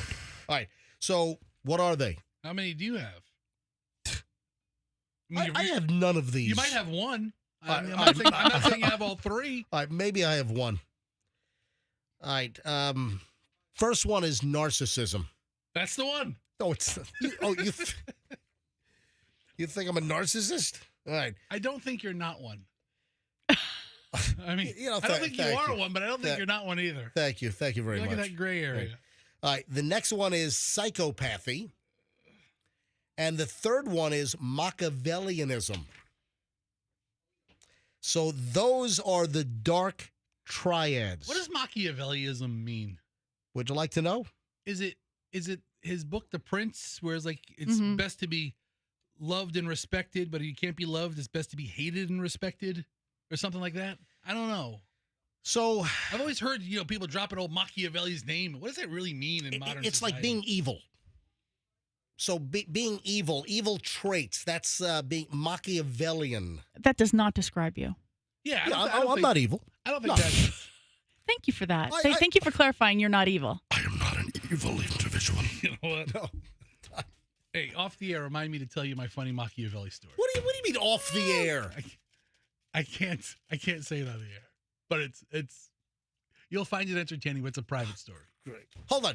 You have a Machiavellian story, but you didn't even know what the definition of Machiavellianism is? I know. I read the book. The Prince was like required reading like in 11th grade or 12th grade. I know all about Machiavelli. All right, so I never heard of I learned something new every day. Up until late last night when I saw this, I had no idea that there was a triad of dark traits. So, and according to research, researchers have found that people that exhibit these traits, narcissism, psychopathy, and Machiavellianism, that they are more attractive to others. And this is a brand new study which was published in the journal Personality and Individual Differences. Is this like the epitome of girls going for the bad boy? Because these guys sound genuinely evil. Yeah. I'm always for the bad boy. What? Are you? Oh, yeah. Look at the one I married. I am not the bad boy. What's your definition of bad? Oh, he's bad. No, I'm not. Oh, yeah. Yeah. No, I'm not. He's like leave the toilet seat up bad. I mean, that's his level of bad. Remember those hot girls in high school that always went for the bad boys? What was that all about? Fun. Did you go for the bad boys in high school? Always. Really? Well, you know what? Oh, my God. Stop. I never dated anybody in my high school. Oh, you were that type. You always dated the older guy out of high school? Yeah, you. Okay. Oh, my God. I don't think I exhibit any of those traits. Anyway, so the dark triad. All right, Michelle, are you ready for me to pop the question? No. Do you have any idea what the surprise question is going to be? Folks, I'm about to hit Michelle with something. Michelle has no idea that this is coming. This is out of nowhere. This is a huge surprise. Live on the air. I've been offered 2 tickets to see AC/DC tomorrow night at Raymond James Stadium. And listen, I like... Hey, Andrew, put some big AC/DC hits up on the button bar, would you please? Who offered them to you? A friend of mine, and these are expensive seats. Hey, let me go to the text. So they're not your tickets; they're offered to you. Yeah, well, that's what I said. So that's what I said. I have a friend that's offered me great seats to go see AC/DC tomorrow night. So here's the deal. 4 tickets. It's not just 2. Oh, we can bring the kids. Hold on. I have 4 AC/DC tickets for Friday night, $1,000 a ticket. So these are killer freaking seats. Let me know as soon as you can. And I said, when do you need to know by? Tomorrow afternoon, if possible. What are you playing this guy for? You're going to drop $4,000 to see AC/DC? No. He's giving them to me. Oh. He does not want any money. He does not want any money for the seats. So, Michelle, listen, I like a number of AC/DC songs. You know, I don't know AC/DC as far as the deep tracks go. Mm-hmm. You know, I know the hits, man. They have, a dozen songs I do know. Yeah, I mean, Back in Black. Yeah, I'll whip out my lighter when this plays. Oh, it's a cell phone light now. It's a flashlight on a cell phone, yeah. All right, that's song number 2. Yeah. Yeah. Thunder, Thunderstruck, all right? And then, of course, yeah, shook me all night long. I mean, they've got a lot of hits. And, of course, Highway to Hell. All right, so I'm being offered $4,000 in AC/DC tickets. So, Michelle, did you think it was going to be some other surprise question? You know what? I have no idea what surprises you come bearing all the time. Never know with you. So so you're saying that with me, you never know what the hell's going to happen next? Oh, you never know. So I'm like MJ Final Destination? No. All right. So do you want to give me an answer now? I mean, I got to be honest. I do like a number of AC/DC songs, but, I like the hits. I wouldn't say that I'm a massive AC/DC fan, but I like a lot of their music. I'm looking at their set list right now with 21 songs, and I think you're going to enjoy at least half of them. Yeah, I mean, listen, AC/DC is a legendary band. Yeah. I saw them years ago, and it was awesome. Okay, we're going. Yeah, I mean, it was. If Fester says it's awesome. It's AC/DC. I mean, how could it not? I mean, they're 100 years old now. Do you think the kids want to go? I think they would be down for a good time. Or do you think we ought to find 2? Maybe I ought to just pick 2 listeners to go with us. Oh my God! I think our kids will be a little upset with you. Say it again. I think our kids would be upset if you did that. Why don't you go with Stacy and Largo? Hang on. All right, let me call Chloe. Does Chloe even know any AC/DC songs? Hello? Hello? Didn't even ring. Chloe, hello? Hello? All right. Stop that. I'm brushing my teeth. Oh, you're brushing your teeth. Chloe, do you know who AC/DC is? Yes. Would you want to go see AC/DC in concert at Raymond James Stadium tomorrow night?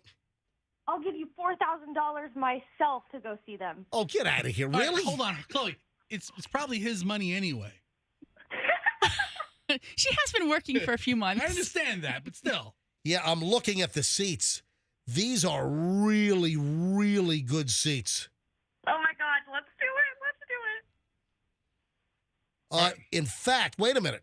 In fact, I think they're $1,000 face value, but the resale right now. Oh, hang on, 4C. It's probably $2,500 each. I mean, I think the resale on the seats that I'm being offered are $3,898 a seat. What are you going to owe this person? Yeah, seriously. Yeah. How close of friends are you? Hold on, with this they just texted me This is 9:00 last night. I get a text from this friend of mine. Hey, I got 4 tickets for AC/DC Friday night at Raymond James. Do you want to go? They're yours, no cost. What is this guy going to expect out of you? Yeah. Nothing. I mean, no. Is he going to expect you, to, No. like to be shticky? Like, hey, this is about Fred MJ. MJ, do some morons in the news for us before the concert starts. I mean, is he going to make you want to dance on a box or something? All right, so, Chloe, you would. Where's Julian? Is he awake next door? I don't know. Julian, if you can hear me, knock twice. Festus, stop That knocking. was me. Stop knocking on. That was me. Festus knocking on the counter. That was me. Hey. I think Julian's asleep. Well, walk into his bedroom. Walk next door. Hurry up. We're all live on the air, and I got a lot of stuff to do. I got to give away $1,000 here in a few minutes. Hey, We're doing this live? We're doing this live? Yes, we're live on the air. You're going to want to knock first, Julian? Chloe. Just tell him you're live on the air with Dad. I'm live on the air with Dad. Turn your radio down. Oh, so he is listening. Yeah, but no, he's asleep. Oh, he's asleep with the radio on. All right, ask him. This is a surprise proposal live on the air. Do you want to go see AC/DC live tomorrow? I mean, I'd be down for that, yeah. I mean, I'd be down for that, yeah. Michelle, do you want to go? I always defer to the kids, so but I think we would enjoy it.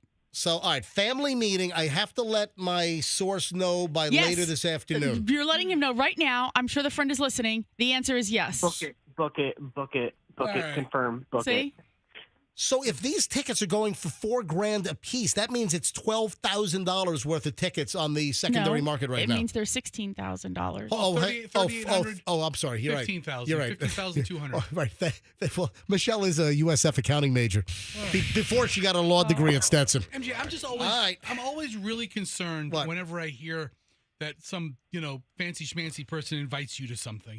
Me too. I always think it's like dinner for schmucks. And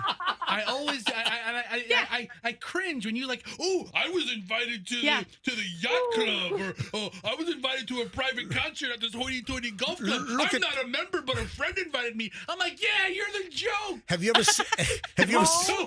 ever seen my trained Falcon? Yes. I mean, every time.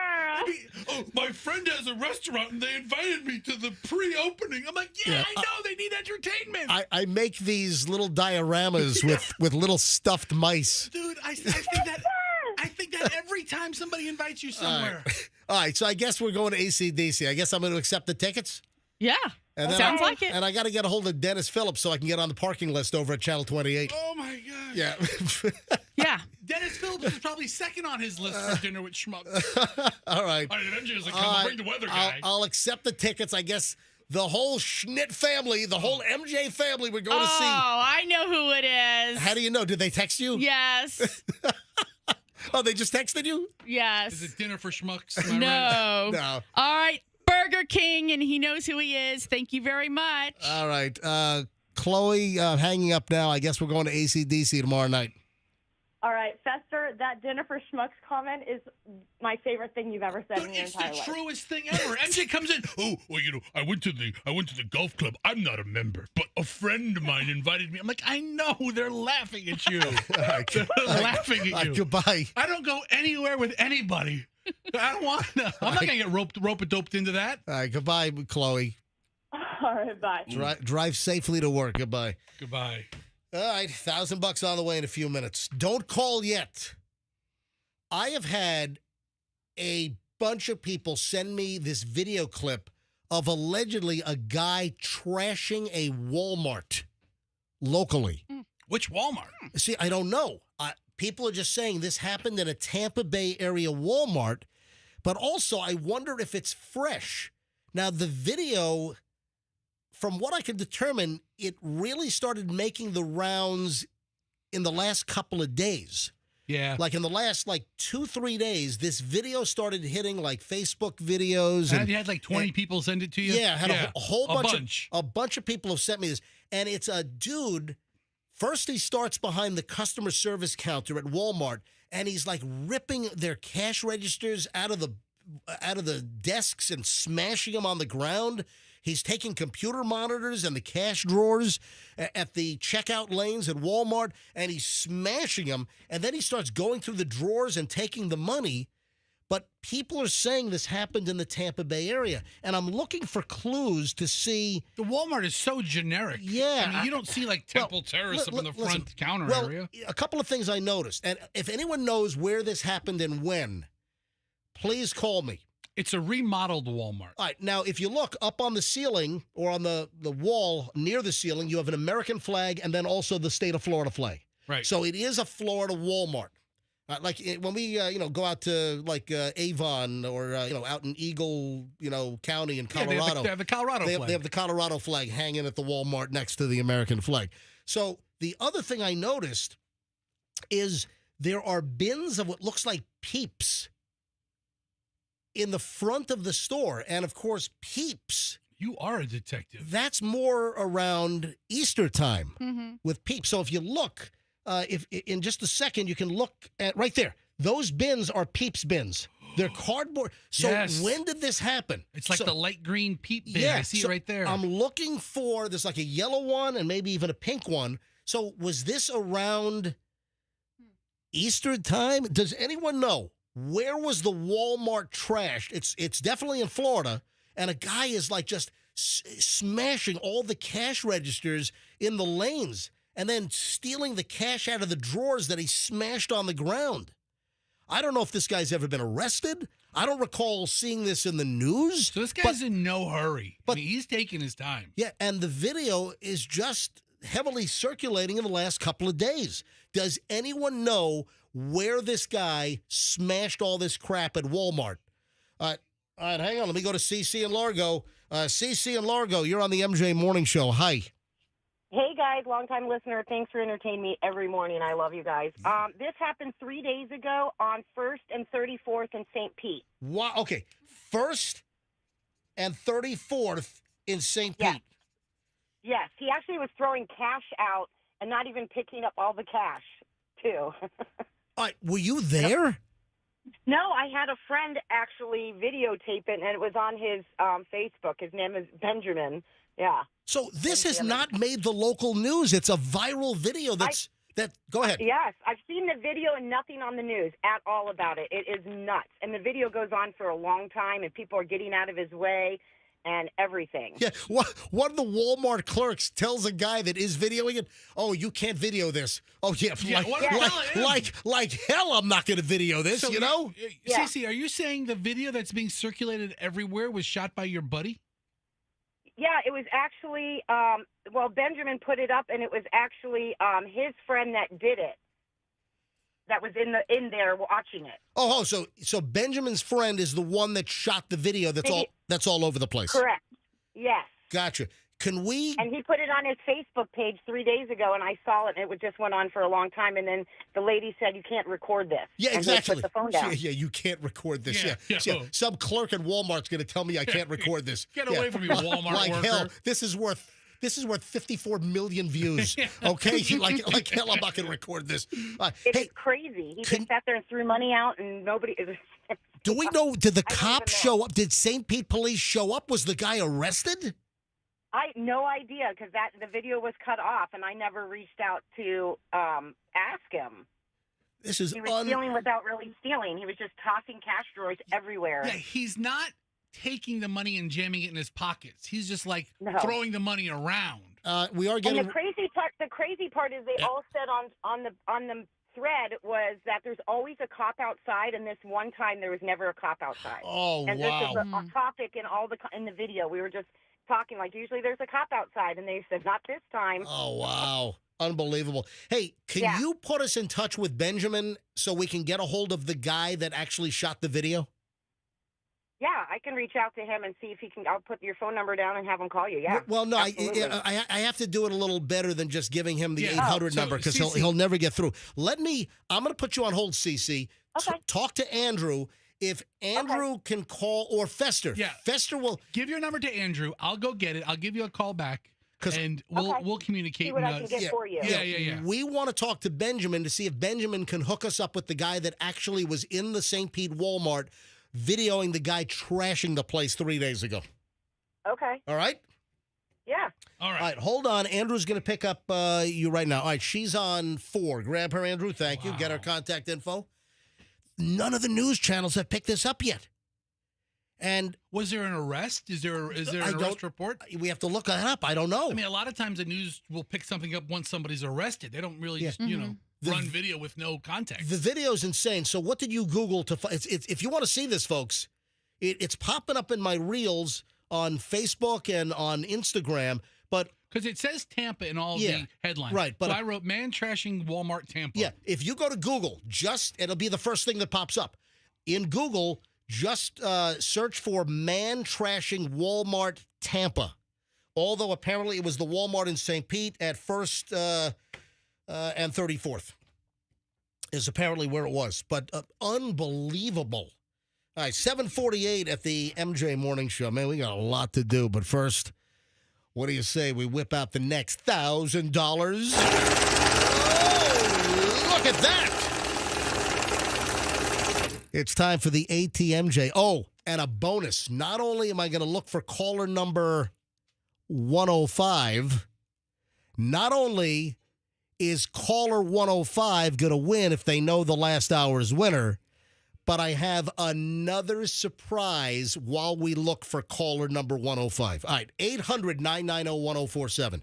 If you're caller 105 right now at 800-990-1047, and you know who won the $1,000 last hour, you win the next $1,000. And if you're listening now and you don't know who won last hour, listen and see who wins now, because then you can call in next hour.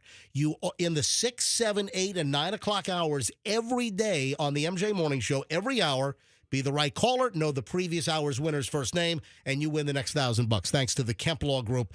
So caller 105. While we're waiting for Andrew to get caller 105, this is a perfect opportunity. It's the ATMJ, the classic crotchety old man call.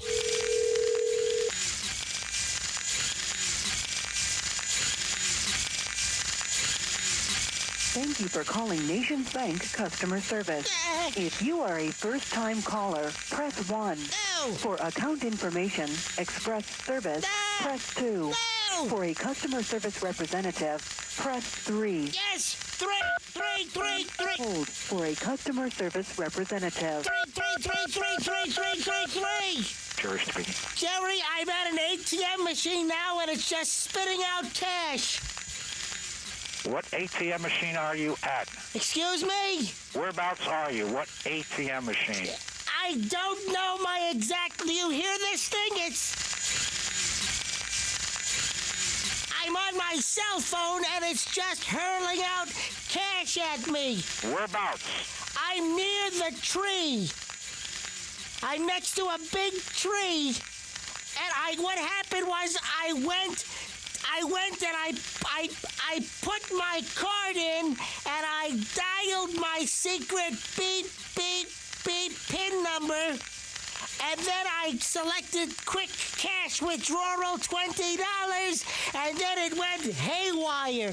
There's got to be $7,000-8,000 on the floor right now. Whereabouts are you? What? I'm very elderly. I can't hear you. Can you speak up? Whereabouts are you located? I'm down the street from the red building. I have no idea where you're talking about. I think I'm nearby, yes. Whereabouts nearby? What should I do with all this cash? If you tell me where you are, I'll get the police there right away. They'll help me with the money? Is this mine to keep? No. Because I think I read somewhere if this happens, you get to keep all the money. What location are you at? I'm at the location next to I see a supermarket, but I don't have my glasses, and I can't make out the name.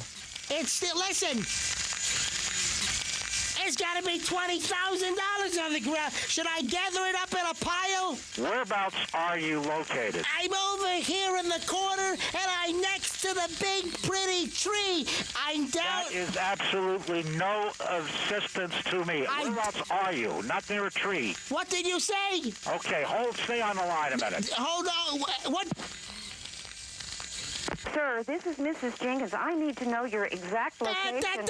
Mrs. Jenkins, I have to inform you there's been a little change in plans. I have a bag here, and I'm bagging up all the money right now, and I'm going to the Bahamas. Goodbye. No, sir.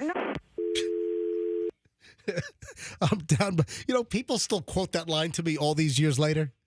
I'll be out shopping somewhere and someone will say, "Hey, I'm next to the tree." Hey, any luck, Fester? I saw you on your cell phone. Did you get a hold of the guy that shot the Walmart trashing video in St. Pete? I have successfully not gotten a hold of this person. Okay. I spoke with Cece, right, the person who called us. All right. And Benjamin got the video or saw it online that it was shot from another. He recycled it. Oh, it was shot by an employee. Benjamin's buddy didn't do it. Oh, It was an okay. employee All right. at So the that Walmart. was erroneous. All right. I'm told that Andrew just screened caller 104. The next one I pick up is caller 105. Hi, good morning, MJ Morning Show. Who is this? Ashley. I'm sorry, what? Ashley. Did you say Ashley? I did. My God, Ashley, you calling on a two-way radio? What are you calling on? My work phone. Okay, yeah. It's the worst phone I've ever heard. Yeah. Ashley, where are you calling from? Hudson. Ashley in Hudson. Ashley, why are you calling the MJ Morning Show? To win $1,000. Your company's got to fix the phones. Actually, I've heard hundreds of terrible phones in the years I've worked in radio. Yours is the worst. Not you. I mean, you're a wonderful person. Yeah, but hey, we better hurry up before we lose her. Ashley in Hudson. Ashley in Hudson. Your caller 105. Awesome. Ashley, do you know who won the $1,000 last hour? Tammy. Say that again. Tammy. Tammy is correct. You win. Maybe you could use the $1,000 and get a new phone system for your office. Also, I want to tell you, my mom always said if I ever won, to remind you when you did the Trailer Trash Beauty Contest, I won the door prize. Oh, you... And Pastor shooed me off the stage and said, "Okay, kid, get out of here." That wasn't me. That wasn't me. And your name again is? Ashley. Ashley. Ashley. Like the furniture company, right?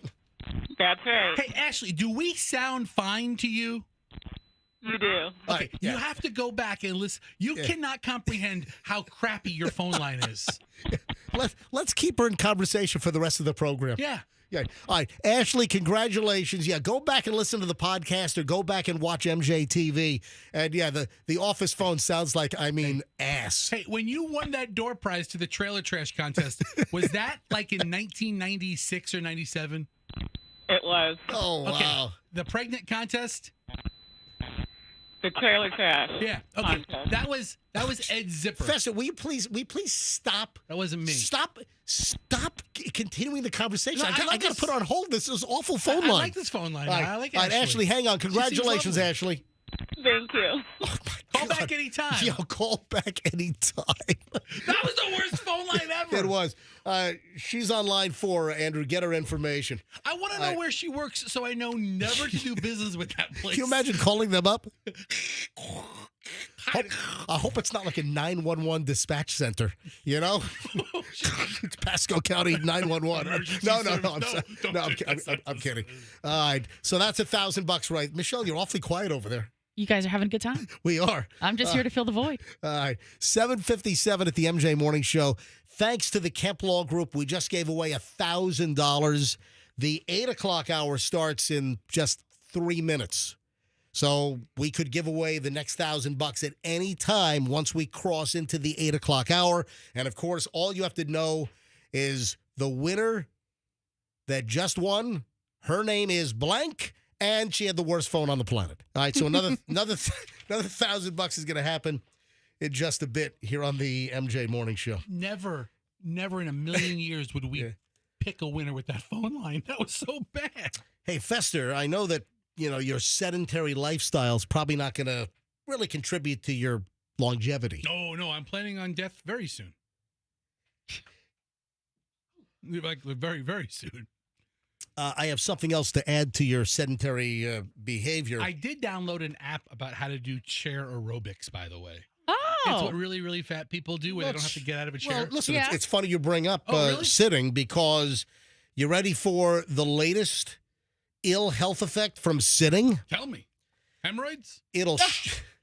I've heard that. I've heard if you sit too much that, if you sit too much, no, it's not hemorrhoids. If you sit too much, your brain could be shrinking. So even if you regularly exercise, if you sit too much, new research shows that it could shrink your brain. Boy, I thought you were going to say something else, and I was going to agree. Yeah, researchers from Vanderbilt University.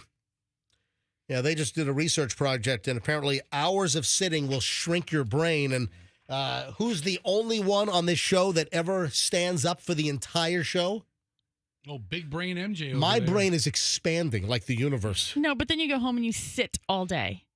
Oh, I've been standing up all morning, Michelle. Exactly. Well, I talked about getting a stand-up desk for the living room so I can do my prep standing up. Okay. And then watching TV. No, that's not happening in that room. I can't get a stand-up desk? And for your office. I don't feel like my brain is shrinking from my sitting. Yeah, me neither. Guess who's buying Foot Locker? I saw this and Yeah, don't blurt it out. I'm not. All right, so but didn't we have news that Foot Locker is moving to the Tampa Bay area? Is it the corporate headquarters? Yeah, didn't we make jokes that there's gonna be a bunch of people running around? Yeah, in referee that's shirts? yeah. That's right. Are they moving to Carillon Center wait or a minute. somewhere? I wonder if this affects. All right, so here's the deal, folks. Breaking news on the MJ Morning Show. So Dick's is swallowing Foot Locker, That's hysterical. which is a lot better than Foot Locker swallowing Dick's. Okay. But I know you did this story just so you could say dicks a million times in a lot of different, joking ways. I did not. Yes. I Because really, no. who cares? No. It's not funny unless you're doing that. Okay, first of all, that is uncalled for, Michelle. That's uncalled for. It's not our fault the name of the place is the name of the place. We just report the news. Exactly. We don't make it. Yeah, I mean, I can't help it if the name of the sporting goods place is Dick's. Yeah, plus, Dick's is a fine store. Nobody beats Dick's. Nobody. Exactly. And you know what? Okay. We've got bags from Dick's. Yeah. We've got, and we put a How lot many? of. How many? Well, we put the Dick's bags inside the Dick's bag, and we've got bags of Dick's. So I mean, we You know who else has some DBs sitting around? Me. You know what I bought at Dick's? Balls. Right.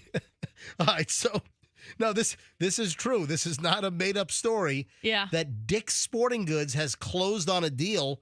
Dick's has purchased Foot Locker, but then there was a story a couple of months ago that Foot Locker's corporate headquarters are moving to Feather Sound, like Carillon area, right? I thought that was the case.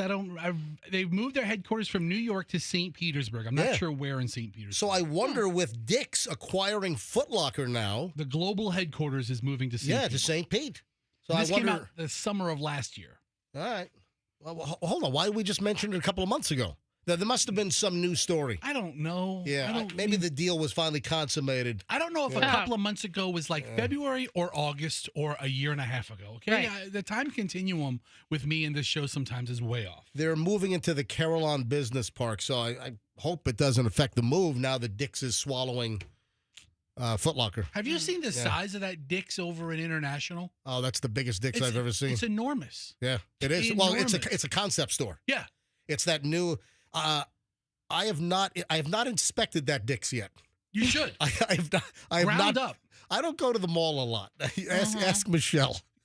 If you're going to explore that Dick's, you have to start at the base and then work your way to the top. Okay. Do you think The tippity top? Do you think a lot of urologists shop at Dick's? All of them. You think so? All of them. Why don't you ask yours? Do you think Dick's Sporting Goods is the favorite for urologists everywhere? Mm-hmm. Every season starts with Dick's. Yes. All right. Especially pregnancy season. 8:02 at the MJ Morning Show. All right, it's just cheap, funny stuff, folks. All right, 8:02 at the MJ Morning Show. We are in the 8 o'clock hour, so at any time At any moment, I could call for the next $1,000 winner with the ATMJ spitting out another $1,000 for a total of $40,000 over 2 weeks. 20 grand this week, every hour, every day on the MJ Morning Show, then another $20,000 next week, every single hour, every single day. All right, I got a couple of weird, like relationship stories, boyfriend, girlfriend. All right, first of all, this guy sounds like the life of the party. A guy up in South Carolina hid in his ex-girlfriend's shower and then put a knife to her head. And he said that it was just a prank to lighten the mood. Oh, my God. Can you imagine that? A South Carolina man allegedly hid in his ex-girlfriend's shower, then emerged with a knife. What, like a psycho? But he held it to her throat? This happened on Sunday. Sounds like he grabbed her. Wanted to prank her to lighten the mood. Well, that sounds like a hell of a way to lighten the mood. You hide in her shower and you pop out with a knife like you're a psycho freaking stabbing killer? Hold on, you find this funny? I'm going to try that on you later. Oh. Just to lighten the mood. Come creeping up on me in the bathroom and be like, You're gonna grab Anthony Bourdain's favorite knife, the 8-inch global chef's knife? I don't know about that. Or there's a good cleaver in there, too. That one might be better. Wow. Jackson Colum Arnold, 25 rather. Jackson Colum Arnold, 25 years old, used a pair of his ex's bike shorts and a hat to cover most of his face, but was naked from the waist down as he gave his former girlfriend a scare. Former girlfriend? Around midnight on Sunday. The victim accused Arnold of holding a knife to the side of her head, and when she pushed him away, he pretended that he was slicing her throat, though the knife didn't touch her skin, according to the police report obtained by news outlets. He then allegedly choked her before the victim yanked the shorts off the suspect's face and discovered the man attacking her was her on and off again boyfriend, according to South Carolina television station WCBD. What if they give away like CBD oil on WCBD? What an unfortunate call letter. So when they picked the call letters, probably decades and decades ago, they had no idea that CBD products were going to be all the rage. Yes, WCBD, where everyone on the news is high. Charleston weather today. Hey, dude, yeah. Cloudy. Got a chance of smoke, man. Yeah. Hey, guess what? We got some smoke and it hit about 4:20 this afternoon. So, WCBD. Anyway, the victim told police she feared for her life and thought that she was about to be assaulted. Wow. He claimed to the cops that he only snuck into her home to surprise her and lighten the mood after they got into a fight over text earlier that night. His underwear was reportedly found inside a bathroom by officers, though he did have a pair of jeans on when cops reached the scene. She called 911. Wow. This guy's in trouble. He was booked early Sunday on charges of assault and battery, first-degree burglary, and possession of a weapon during a violent crime. So he thought it was a prank. I would imagine the girlfriend could say, hey, I don't want to press charges here, but it looks like she wants nothing to do with this guy, and she's going to throw him against the wall. I think that if she didn't want anything to do with him before, she definitely doesn't want anything to do with him now. I mean, if this is his idea of pranking, there's no future there. All right, listen to this. Another little wedding story. Remember we had the story yesterday of people going to weddings with Ziploc baggies and raiding the buffet line at the reception and just taking food. I mean, bagging up mass quantities of food at the reception to the point where there's like not enough food for all the guests because people are loading up bags of food at a wedding reception buffet. So we had that story yesterday. Listen to this wedding-related story. This woman And this is from that Reddit forum, the Am I the Bleep Hole? Yeah. It's a great forum. Don't say it, Michelle. So it turns out the woman, Emily, was previously married to Tyler, who died in a car accident 5 years ago. All right, so she's married and the husband dies. Right. So Okay. Tyler passes away. So Emily is getting remarried. And the guy is saying, the new fiance, the new guy she's marrying, says that her fiance wants to wear her dead husband's wedding ring when they get married. It's like, what? Wait, who wants to wear the wedding ring? The new husband wants to wear the old husband's ring. What are you saying? No. I'm trying to figure this out. No. That sounds like what you said. It sounds new husband. No. The new husband is saying that the woman wants to wear her ex-husband, her dead husband's ring. So the woman, Okay, so the female, this Emily. all right, Emily is the bride. Right. Emily's first husband, Tyler, died in a car wreck. Yeah, we got that part. Okay. So Emily is now marrying a new guy, and Emily wants to wear her dead husband Tyler's wedding ring as she marries the new guy. And the new guy's got a problem with this, which I think is completely acceptable. I wouldn't want that to happen. I don't know. Dead spouses are a different ballgame. Michelle? I just don't even know for what purpose? You know, like, is it around her neck, like on a necklace, just as a remembrance thing? So or is it like she's wearing it on her finger, like it's the symbol of she was with this person till death do you part kind of All right, so I have a buddy. Yeah. Who married his wife. Yeah. And she's a widow. Her first husband died tragically. Okay. Right? Unexpected. And it was like Final Destination? He dies. And she's a young widow. Yeah. And finds love again and remarries. And they have a picture of the guy at their house. Yeah. The kid that they raised together is his. Uh-huh. There's a lot of ties. I mean, even though it's not like you're divorced and you're getting this person out of your life. This person left your life involuntarily. Right. So this guy, the guy who's marrying the woman that lost her first husband, and she wants to wear the ex-dead husband's ring at their upcoming wedding, apparently she visits his grave all the time. Because there's not a loss of love here. Hang on a minute. You know, the guy died. Also keeps a box of his things in their closet. Okay. Yes. If you're going to marry a woman who's a widow, especially under these tragic circumstances, you got to make some considerations. I agree. That's the question. Should you make concessions, or are there some people that just need a clean cut and you got to just move on? No, I think he needs to get over it because the dude is no threat from the grave. How do you know? You ever see Poltergeist? Okay. That's a good point. Yeah. He's Yeah, right. Carol Ann. You know what, MJ? Come to the light, Michelle. Upon further review, Yeah. I completely agree with you. Poltergeist. Yes. Sure.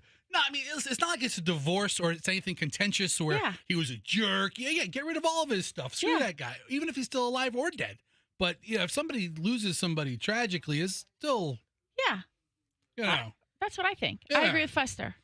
I mean, this guy's being a little selfish. You know, you're getting into this person and she's carrying this trauma of losing a husband. Look, if you don't want that, don't go on that date number 2. I don't know what the deal is, but a lot of interesting little wedding speed bumps along the way. What about this? Is this disruptive? Is this, and we've talked about this in the past. I'm trying to remember what the bulk of the audience has said on this when we've asked the question. So you're at a friend's wedding, and then you get proposed to in the middle of their wedding. Ooh, I don't like that. Yeah, I got another one of these stories that wedding, friends are at the wedding, and man, this is a big debate. So Alyssa Fowler was at her friend's wedding in Jacksonville, so it's right here in Florida. Alyssa Fowler's at the wedding, and her boyfriend, Josh, unexpectedly in the middle of the reception, in the middle of the dance floor, during the reception for the couple that just got married and they were at their wedding, then this friend of the bride, her boyfriend, drops to a knee and proposes to her in the middle of their wedding reception. I think they better be really, really, really good friends because it's kind of like, it's the wedding day for the bride and the groom, and now Are they? What did he do? Did he steal the thunder, or Yeah, is he are like they so comfortable sharing the day? Is it like their best friend? Otherwise, you're like the super one-upper. Yeah, exactly. You know. Yeah. I don't know, man. That doesn't seem very. That's disrespectful. That doesn't seem very romantic. No. Ew. Yeah. Clifton. Totally disrespectful. All right, a couple of audio bites I want to play. Number one, of course, it's Florida again. A woman is driving, and suddenly inside her car, frog. They're everywhere around here, right? All right, here's the audio. Listen to this. Lady's driving, and suddenly there's a little frog in her car on her, like, door sill. Yeah, listen to this. Why? I'm gonna cry! I'm gonna cry! Get out! Get out! Get your ass out! Please don't jump. Oh, don't jump on me. Oh my!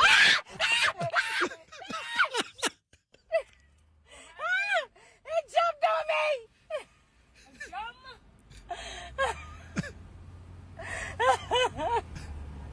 This jumped on me! I'm gonna cry! You better not jump on me no more! All right. Does she have a speech or learning impediment here? I think there's a kid in the back as well. So this woman is terrified of this little bitty frog that's on her door sill, on the driver's side door sill. This little bitty frog is in the car. It's a pretty nice car. She's driving a Mercedes. Is that what it is? Is that a Mercedes? You see the steering wheel. She pans Yeah, over. okay. And the little froggy just jumping around. All right, is she going to flick the frog out on the highway? Come on, don't kill the frog. Come on.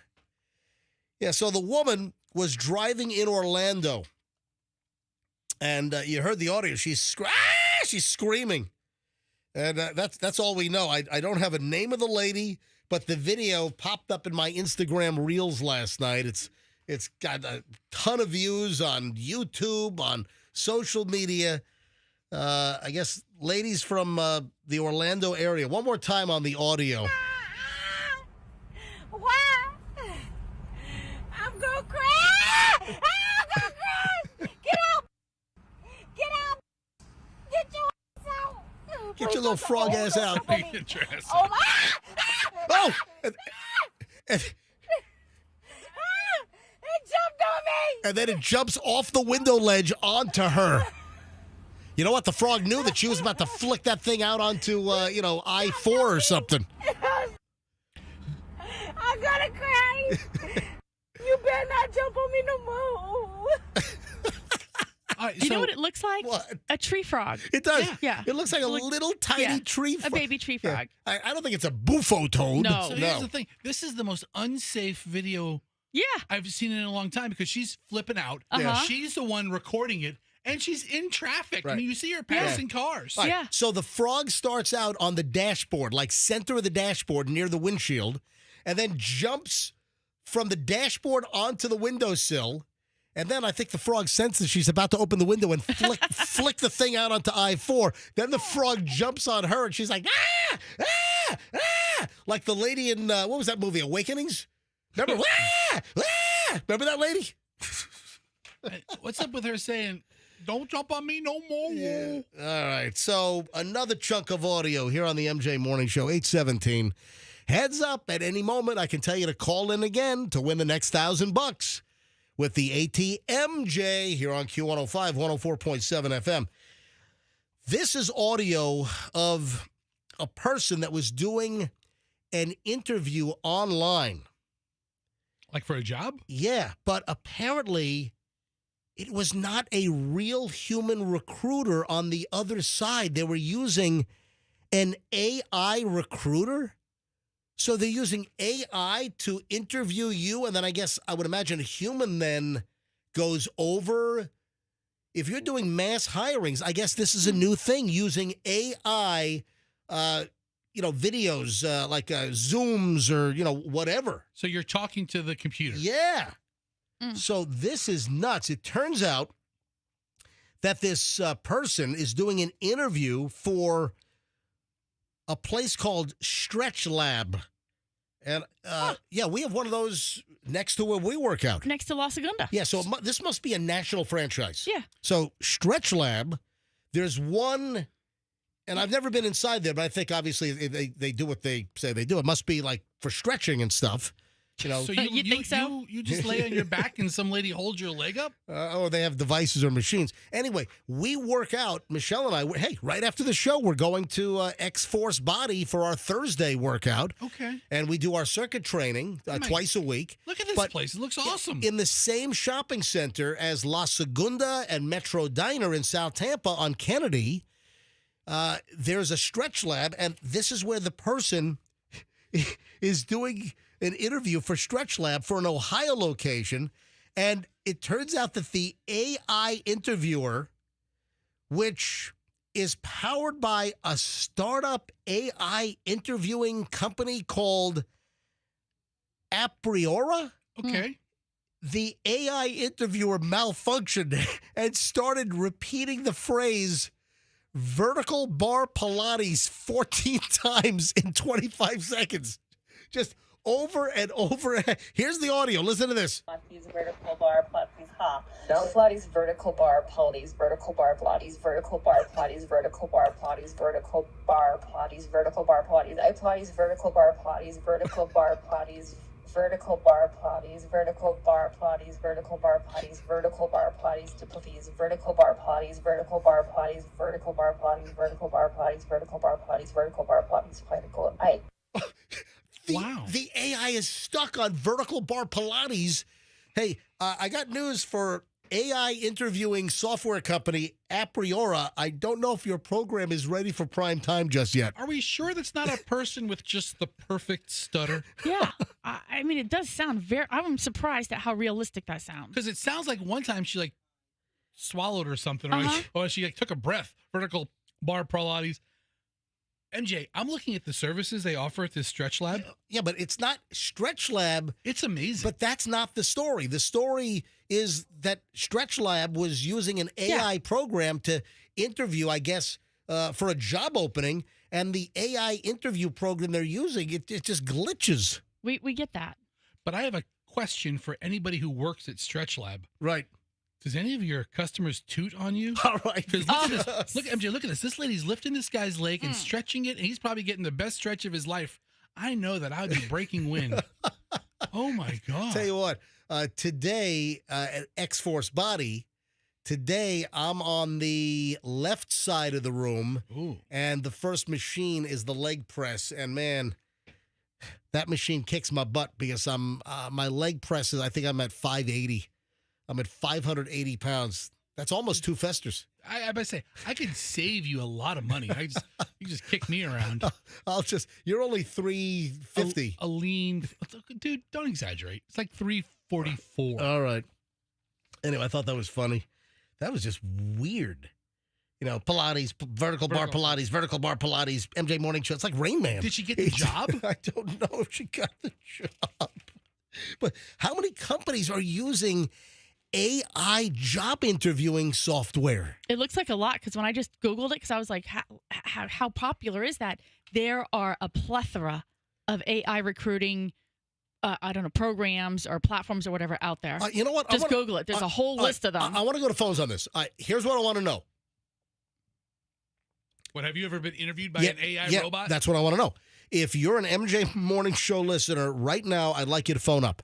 If you have recently done an interview with an AI interviewer. Now, I would imagine that the goal of the software is for people maybe to not know they're being interviewed by an AI computer program and not a real person. Okay, so AI doesn't sound like computers anymore. It's not like you are talking to a robot. Duh. Yeah, I get it. But it has to be a staffing issue. If you could just weed through the first group of candidates with a couple of questions and you know that's not a right fit. All right, I'll tell you what, I want to hear from you. If you have done a job interview online and you know for a fact that you are being interviewed by AI, or tell you what, if you're a recruiter if you work for a company and you hire a lot of people and your company is using AI-based recruiting, does it work? Do people know that they're talking to an AI-generated interviewer, or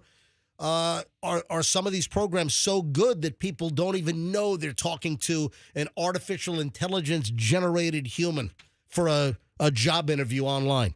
I'd love to hear from anyone that can, either whether you just had an interview with AI or whether you work for a company and you're using this software.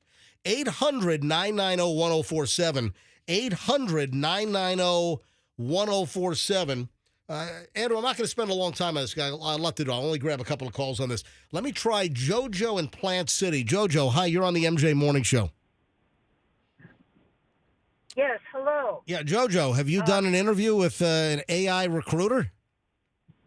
Yes, I'm trying to find remote work, and I had someone contact me, Yep. and it was online, and they're asking me the basic questions. I'm answering them, thinking I'm talking to a human. Right. And then I said, can you give me a little bit more information about the hours required? And it didn't answer me. It said something totally unrelated. Oh. So I asked the question again, and then I said, am I speaking to a human or an AI? And then it disconnected. Oh, really? So you knew something was amiss. You knew something wasn't right. You ask a simple question, and it couldn't even respond properly to you. Yeah, so I think that they have programmed questions and responses, and if you, go off that, they don't know what to do. So And then it cuts you off. Just hang up. Wow. All right. Thank you, JoJo. Appreciate it. How about Mike in Tampa? Look, the phones are lighting up on this. Mike in Tampa, you're on the MJ Morning Show. Hi. Hey, MJ. So I have one where my AI system, we could see the conversations happening. And what happened was the guy started hitting on the AI bot. Really? Yes. Started hitting on did the software have a very attractive female AI bot? Yes, she was her name is Lauren. It was with Darden, and her name is Lauren. And she comes up, and the guy's like, "Oh, you're very pretty. Maybe we should hook up sometime." Blah blah blah blah blah. And we're just watching this whole transpiring because we're going through our applications, and you can see live feed. And there it is. We're just like, this is not happening right now, is it? Holy crap! So this guy clearly not a good candidate. If he's almost sexually harassing or hitting on the interviewer, this might not be a good candidate. All right, hold on, Mike. No, not at all, man. And he and it was just it was like we just let it happen. We were just like watching it. How did the AI bot respond to the applicant hitting on her? She goes, "Thank you, but I am an AI-driven robot that does not do anything but answer questions and get you be performing for this position." Yeah, the only hole I have is a USB. You know what? That'll work. I'm sorry, folks. I apologize. I couldn't help myself. Mike, is it possible the Michelle, guy did you laugh at that? No, I'm sorry. I'm reading something. You missed that? I did. Oh I'm my sorry. God! All right. I'm sorry, Mike. Go ahead. Is it It's all right. No, they had to use a splitter. Okay, listen, Mike, is it possible the guy knew it was an AI robot and he just started screwing around because he thought he just dismissed it as a real interview? You know, I was going to call the guy for an interview just to meet him. Just to meet him. And you're saying this was for Darden? Yeah, this was for Darden. Yeah. Like for Olive Garden or one of the concepts? Yeah, one of the concepts. Yeah, they basically do a broadband. Her name's Lauren. And Blue and Brands has Sydney. Hold on. So Darden has Lauren, and if you're applying for a job at Bloomin' Brands, which is Outback, Bonefish, they have Sydney as their AI robot? Sydney, Australia. Yes. Oh, crikey. Oh, yeah. Shrimp on the barbie. Okay. So Chocolate Thunder from Down Under. All right, so Mike, two questions. One, do you work for the company or do you work for like a recruiting company? So I used to work for them. Now I'm working for Famous Tate, but doing my appliance sales. But I worked for them for quite a few years, and I used to have to go through the applications daily, and see who's a good fit, and who's not a good fit. Right. But that was like by far the best one. And how long ago was this? This is like last year. Wow. This is like last year. This is fresh. Yeah. This is like so fresh. Mike, MJ's looking for a Bosch dishwasher. You know that, right? Got you. I got you, brother. I got you. Come over. I'm gonna plug myself. Come to Waters in Armenia and talk to Kelly. Yeah, our dishwasher died after 20 years, so we got a good life cycle out of it. But I think Michelle wants a Bosch. All right, thank you, buddy. Appreciate it. Thanks, Mike. You make us famous. That's a good story. 828 MJ Morning Show. All right, one more call. Jessica in Apollo Beach. Hi, Jessica. You're on the MJ Morning Show. Good morning, guys. Hey. Hey, so I had an AI, it was like a tandem interview where they actually had someone from the HR recruiting department, and then they had AI running on the side. Oh. You could actually see the conversation in real time, so it was actually like notating and dictating everything that was going on in the interview. And it was actually for an AI medical company. Oh, wow. So just AI, it's AI out the wazoo is what it is. Yeah, it's AI. Yeah, AI. AIAIO. Old McDonald had a farm. All right, thank you. Thanks, Jessica. Bye-bye. All right. Best call is the guy trying to hit on the AI recruiter. That's the best one. I just got a text. Yes. From a guy named Rich. Yes. Who said, what if MJ glitched out as AI? And he says, AI MJ. Airbus 321 XLR, Airbus 321 XLR, Airbus. So I'm thinking of all the things that MJ would repeat: pizza, pizza, pizza, pizza, pizza, pizza, pizza, pizza, pizza, Yeah. pizza. Ice cream. Ice cream, Yeah. cooker, All right. rice cooker, rice cooker. 829 at the MJ Morning Show. 829. Guess what items King Charles has banned at Buckingham Palace? Do you say Buckingham or is it Buckingham? Buckingham Palace. Buckingham Palace. I pronounce the ham. The Buckingham. All right. So King Charles has, and this is very, very appropriate. This is a conversation that every single one of our listeners listening right now can relate to. Don't think that, oh, it's the King of England. It's King Charles. Oh, all hoity-toity. This, how could this even be approachable? Or how can I relate to this? Oh, trust me. You will 100% relate to the two items that King Charles has banned at Buckingham Palace. Michelle, would you like to take a crack at it? Would like to take a stab at one of the items?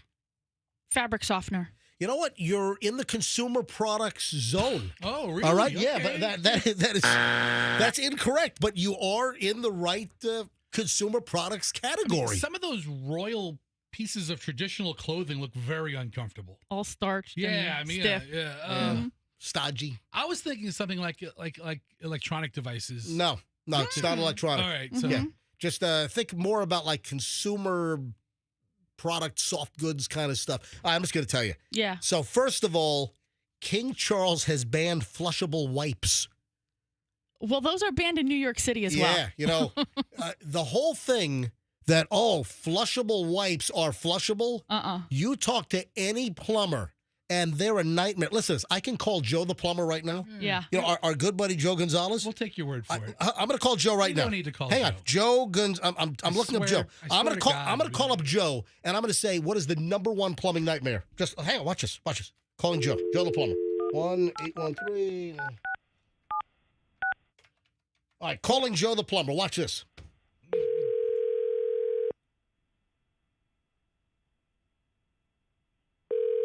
We don't need to call Joe. Good morning. Joe, what is the number one plumbing nightmare? Stoppages or Okay. All right. What is the number one plumbing nightmare that causes stoppages? flushable wipes. See? Dude wipes, flushable wipes. See? Any plumber will tell you. All right, so, Joe, I just called you cold because I'm doing a story about King Charles has banned two items from Buckingham Palace, and one of the banned items is flushable wipes because they don't break down, and apparently flushable wipes causing havoc, wreaking havoc on the plumbing at Buckingham Palace. Absolutely. I guess the queen, like, she'd like to clean her bum. the Queen liked to clean her bum with flushable wipes. No, the Queen had the royal bidet. Yeah. But MJ, you got to think Buckingham Palace's sewer system or septic system, whatever. Ancient. It's 500 years old. But listen, even Joe, new houses, people are getting clogged up systems if they use flushable wipes, right? Correct. When we go to people's homes and we see the flushable wipes sitting on top of the toilet, I always tell them, don't flush those. It's the worst thing you can flush down your toilet. Yep. You will be calling us shortly. There you go. All right, Joe, good to talk to you, pal. All right, have a good morning. You Bye-bye. too. All right, Joe Gonzalez Plumbing, oldest plumber in Tampa, like 1928 or something, 1926. Yeah, I was about to say, Joe's like 52, okay? I mean, like, No. company- He's like third generation or Yeah, something. okay, Yeah. all right. He's like, Clarify. He's not the oldest. Joe is not 117 years old. He sounds showing up great to for your 117. Oldest man on the planet right now is Those Joe flushable Gonzalez. wipes. All right, so number one, flushable wipes. Folks, if you're using the flushable wipes, they are bound to cause a problem. Wasn't there a lawsuit against Dude Wipes? I thought like a city or a state sued him. Or... Just look it up. Look up Dude Wipes and Julian. Oh, Michelle. Oh, wait a sec. Julian loves the Dude Wipes. Is he using those at our house? I would assume so. Oh, my God. No.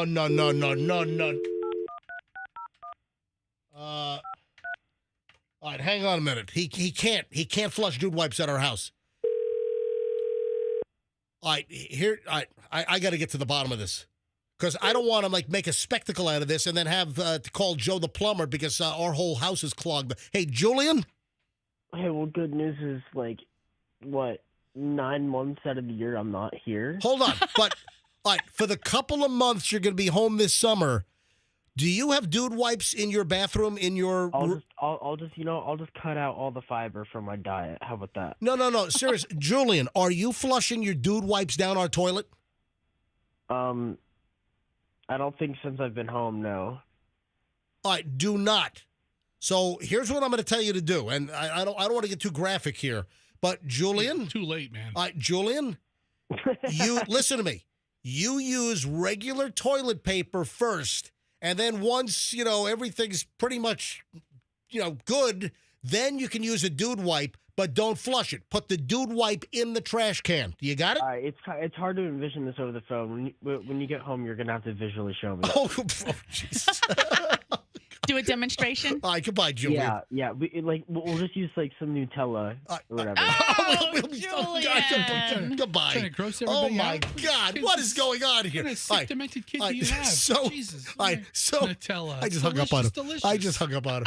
Now Nutella's ruined for All right, everybody. so the Dude Wipes lawsuit was more about misleading labels when it said made in America when in fact it's probably made half in China. No. In 2024, there was also another one that says they are not flushable. Yeah, no, that's the main one. The main Fester. Okay. You're looking at AI generated crap. I typed in No, there was one from 2000 and Okay. something. Yeah. But the big recent lawsuit against Dude Wipes was the flushability, right? There's two different lawsuits, MJ. And they both settled for $9 million. So, I mean, it's really weird. All right, so King Charles says no flushable wipes in Buckingham Palace. You know what the second item is? What did I recently? You know what? I got it coming and going. I got a problem with Julian and his Dude Wipes, and then Chloe. What did I recently yell at Chloe about? What haven't you yelled at her about? Seriously. No. What did Chloe try to use in the house? And I said, no way. Oh. Up in her bedroom, her bathroom. Yeah. She even on the kitchen table. What? A candle. A vape. No, it's not a vape. No. Michelle had the right candle. answer. Yeah. So Chloe got into a phase where she wanted to light candles around the house. I'm like, what the? Absolutely not. First of all, they're a tip-over fire hazard. That's number one. Is that what King Charles is thinking? No, the thing is the toxic smoke. So you burn candles. These candles, they burn all kinds of toxic crap, and they turn your air quality into like the freaking Queens Midtown Tunnel. A lot of people don't know that. I'm serious. But you know, I'm coughing just thinking of that. Exactly. Yeah. You can get these things now. I've seen it online where it like just heats up the candle and is supposed to provide the same thing without it being lit. Because and I don't know how it works. It's a non-carcinogen type. There's no fire. Right, because there's no essentially- fire, there's nothing burning, so there's no like black smoke going on your No, walls. but you're heating up oil and it's putting stuff in the air. I don't know. All right, so 2 items banned at Buckingham Palace. I agree with both. No flushable wipes, according to King Charles, and no scented candles can be burned as well. Also, he banned sex with Camilla because she's hideous. Oh, Fester, come on. I'm not a fan. I'm Come not a on. fan. I can't wait for the kid to become king. I mean, he's I'm not a fan of this group. Hey, did you see a couple of days ago? A couple of days ago, it was announced that apparently Trader Joe's is looking for a second Tampa location. By the way, I've got the list of what they're looking for. A tiny little parcel with a microscopic postage-sized stamp parking lot and the ability to clog up a secondary and primary road and have horrific traffic. So those are the those are the prerequisites for the second Trader Joe's location. What are you guys laughing at? Is that in the city filing? Yeah. I just want to see which city council member gets a new boat. Yeah. A new car. Maybe a second vacation home. A vacation home. So if you put it in a land trust in North Carolina, they'll never find it. There you go. The only Tampa Trader Joe's right now is the one on Swan and Dale Mabry. You know what? And that is a South Tampa nightmare. People that are just trying to go down Swan, you get jammed up in traffic both ways. The cars are lined up. Hey, a lot of times the cars are backed up around the corner on Dale Mabry. Yeah. It's not even Swan and Dale Mabry. It's on Swan. Yeah. 100 feet off the. There's a building in the front of it. They should have just bought the lot across from them, across Dale Mabry, and put one there. There you go. People could have been running across the street, really made a mess. Again, one of the greatest real estate mysteries, one of the biggest real estate development mysteries in South Tampa is how the hell that Trader Joe's got zoned for that location in South Tampa on Swan. How did that happen? With the parking constraints in there, the traffic is a nightmare. Somebody, I would love. Why hasn't any local TV station done an investigation? I'll tell you what. You know what? You need to do an investigation. I'm the wrong guy. Yeah. I'll just sit there and eat cookie butter. Somebody, I'm telling you, somebody got spiffed. Somebody got their palms greased. Somebody got paid off. I've told the story. Like when we were building our house in Beach Park, they were sticklers for, oh, no, your front gate pilaster is 1 inch too close to the street. No, you can't have that. Just very strict on everything. And then they zoned that Trader Joe's in South Tampa. Somebody got paid off. I'm sorry. I'm just going to say, if I ever see Pam Iorio getting a private jet, I'm going to know what's up. Yeah. And I like Mayor Pam. Was it during her administration? I don't know, but I don't think Buckhorn was as funny. That Trader Joe's in South Tampa opened up in 2014. But somebody got juiced on that thing. And now Trader Joe's apparently is looking for a second Tampa location to take the pressure off of South Tampa. Ha! Buckhorn was mayor. He was? Huh. You know what? I'm going to call Bob right now. Yeah. You know what? I'm going to call. Don't bother him. Why not? I like Bob Buckhorn. We do love him. I love Bob Buckhorn. I like Bob Buckhorn. He's probably sleeping. It took you a minute to get there, but you do love him now. And guess what? Bob Buckhorn is going to run for mayor again. I heard that. Yeah. I'll support his campaign. Yeah. Hang on a minute. I'm gonna call Bob. We'll talk to Bob. All right. Hang on a minute. Can you guys talk while I'm ringing Bob? Did I ever tell you, Michelle, my tie with the former mayor Bob Buckhorn? What? He and I are essentially family. How? His wife. An esteemed doctor. Yes. A woman's doctor. Yes. What are they called? Gynecologist. Right. I don't know. I don't go to those doctors. I don't know what they're called. She gave my Girl Scout troop a little lesson. Okay. She gave my wife. What, like with a speculum? No, a lesson. A lesson. Yeah, Bob. It went to Bob's voicemail. Yeah. So, All his wife. Yeah. Dr. Lynch. Yes. Delivered my daughter Hadley. Oh wow! What? Yes. Yeah. Wow. Wow. So I told Mayor Bob that. He gave me a big hug. He goes, "We're family now." I was like, "You bet we are." So I had to stop calling him Bob Schmuckhorn because he's relative. I'll tell you what. I would support Bob Buckhorn for another term for a new run, and he's indicating that he's going to run when Castor's term is up in 27, I believe. What, spring of 27? I would support Buckhorn because I think Bob Buckhorn did a phenomenal job with the development of the city. I and, agree. I think business and potholes are very important, and I would have to say to Bob, you gotta fix the streets in Tampa. You gotta fix these messed up streets. But no, I wanted to call Bob to see if he had any insight on the Trader Joe's location. But the new Trader Joe's location, they want to build it on a lot the size of a shoebox. Smaller. Yeah. So I think the prerequisite is to have a more constraining lot for a new Trader Joe's in Tampa than the one in South Tampa. They're going to see if they can outdo themselves with more traffic tie-ups and more parking lot problems in their next location. No parking lot at all. But that just abandon your car on the road. Just whatever nearby street, just abandon your car. Okay, so here's the thing. I'm asking, and I don't know anything about development or crap like that, but with Aldi and Winn-Dixie merging and Big Lots leaving, and there's a lot of big box retail with plenty of parking. Yeah, there's a lot of if you openings. look around a little bit. It doesn't everything doesn't have to be in hoity-toity South Tampa with terrible parking. But the Trader Joe's parking lot issue, this is a meme across the country because there are tons of Trader Joe's locations where everyone complains about the horrific parking lots and their spaces are like narrow. I mean, you're guaranteed a door ding in a Trader Joe's parking lot. That ought to be their slogan. Come to Trader Joe's and get a couple of door dings. And listen, I like Trader Joe's. I mean, I've got a dozen things that it doesn't sound like it. Michelle, you know that I have a dozen things at Trader Joe's that I love. That's his goal. Yeah, I love a lot of things about Trader Joe's. I just don't like the South Tampa location. It's a freaking nightmare. He lets every employee know when he goes there. Oh, he does. Where's the mango slices? And by the way, your parking's atrocious. Yeah, as if they don't know. Who got paid off? He's like, sir, I just stocked the $2 truck. I don't know. All right, let's give away the $1,000 right now. All right, who would like $1,000 right now? Let's go. Let's whip out the ATMJ. Let's go with caller number 75. Caller 75 right now. You could be the next $1,000 winner with the ATMJ. Thanks to the Kemp Law Group. Accident or fall, you call Kemp Law.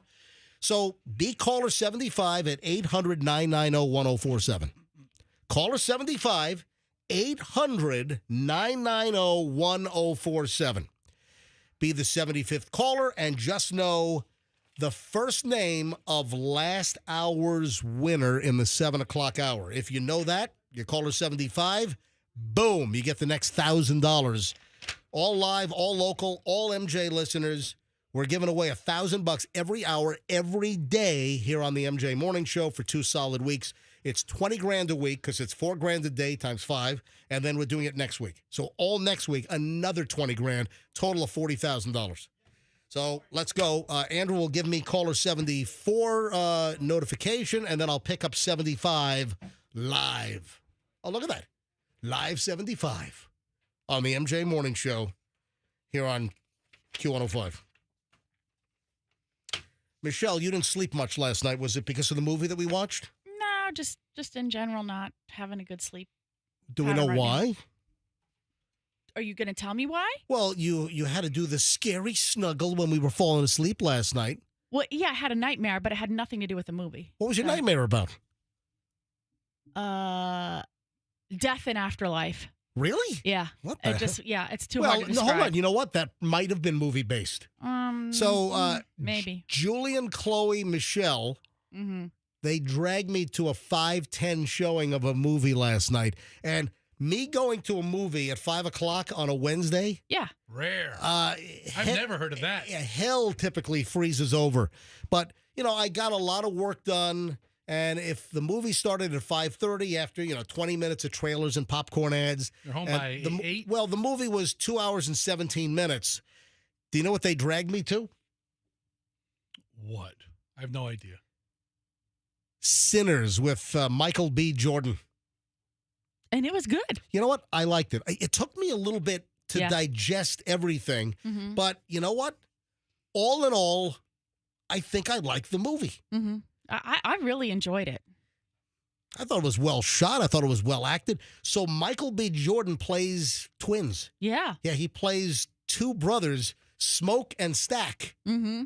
And then there's a bunch of twists to this thing. And, I like the movie. I like the layered storylines, the generational, like how it just was a period piece, but yeah, it started in the 1930s in Right. Mississippi. Yeah, but they were trying to make the point of how the previous generations, what they established as the foundation for referring to music, that's for the music today, right? Like the music of today sort of has a foundational history or legacy in that older music. That was sort of a theme. So the movie's already a hit. It's already been out for what, like 3 weeks? Yeah. So I think it's like the third week on this movie. Yeah. It's already made, I think, $290 million. Yeah. Like a $90 million budget and $290 million in box. And I loved it.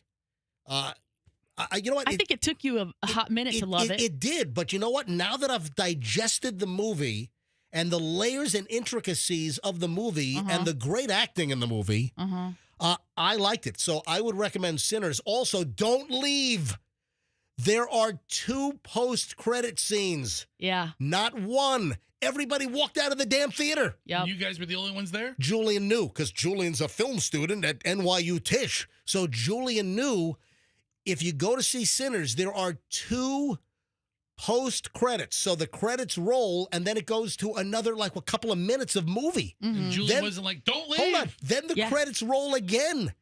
And at the very end, there's another scene. Don't leave Sinners. I hate that when movies do 2 that. post-credit scenes. What are you doing to me? All right, idiots? I hang hate on. that Let crap. me grab caller 75. Hi, good morning. Who is this? This is Tony. Tony, you're on the MJ Morning Show live, and you're 75. Where are you calling from, Tony? Hey, MJ, this is Tony from Tony's Hot Dogs. Are you kidding me? Oh, my gosh. My man. Holy crap. Tony, Wow. where are you at today? Actually, at my regular job, I'm working at the Scrambled Egg in Lithia.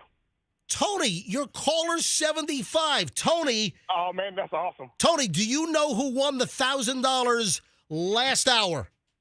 Yes, I do. It was Ashley. Another $1,000! Holy crap! Wow! Hey, thank you, Tilt Law Group. Tony, you're the luckiest hot dog vendor on the freaking planet. Awesome, man. That was amazing. Tony, what was the last prize you won? The $700 from the Cash Kitty, I think. Oh yeah, so you won Cash Kitty. Mm-hmm.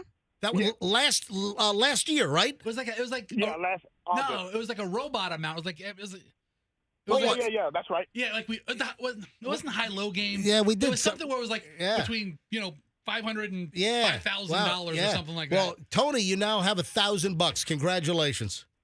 Oh man, thank you guys. That is unbelievable. This is the luckiest hot dog vendor on the planet. Hey, Tony, you just earned yourself a tax form. Yeah. Hey, you're getting I'll be at Toyota tomorrow. Yeah, you're getting a 1099. All right. So you'll be at Stadium Toyota tomorrow, right? Yes, and All right. Michelle, I have a sweet potato pie for you. Oh, thank you. Thank you. That's And and Tony, you know where I'm going to be this evening. Yes. There you go. Maybe we'll see you there. Oh, at the yeah, mention that again, man. mention And the Mind Over Matter Inc., where we pack the bags for the food insecure children. They're delivered to the schools tomorrow. And you can visit the website, mindovermatterinc.com, to figure out, how to contact them, to see if you would like to either donate or come and help us pack. Yeah, We're Michelle- packing like 600 bags every Thursday. Michelle and Chloe are volunteering on Thursdays to pack food bags for kids that might not have enough food to eat. And this is a great charity. Yeah. mindovermatterinc.com. Yeah. INC. Yeah. All right. Hey, Tony, hold the phone, and Andrew's going to pick up and get your information. Congratulations. Thank you, guys. All right, Tony. Man, lucky dude. Yeah. Yeah, he won last year with one of our cash contests. Listen, people win. It's totally random. Oh, yeah. People ask about how we pick the winners. Andrew counts up to the number, and then MJ hits the next line live. So here's what I do. Andrew will say 74. So I wanted caller 75. Andrew says in my ear, off the air, 74. I look down and I can see which line is blank that he just hung up on before it starts ringing again, and I pick the next one. So the next one, I mean, literally, I'm picking, if he just answered 74, I am literally picking up 75. The next one in line, and that was Tony. So look at that. Amazing. Another $1,000 to give away next hour. Another grand will happen in the 9 o'clock hour here on the MJ Morning Show. You are not going to believe what an Airbnb host told the client, the renter, what was not included in their Airbnb rental. You are not going to believe this. Oh, also, concert ticket economics. Did you see? This is a really interesting way to break things down.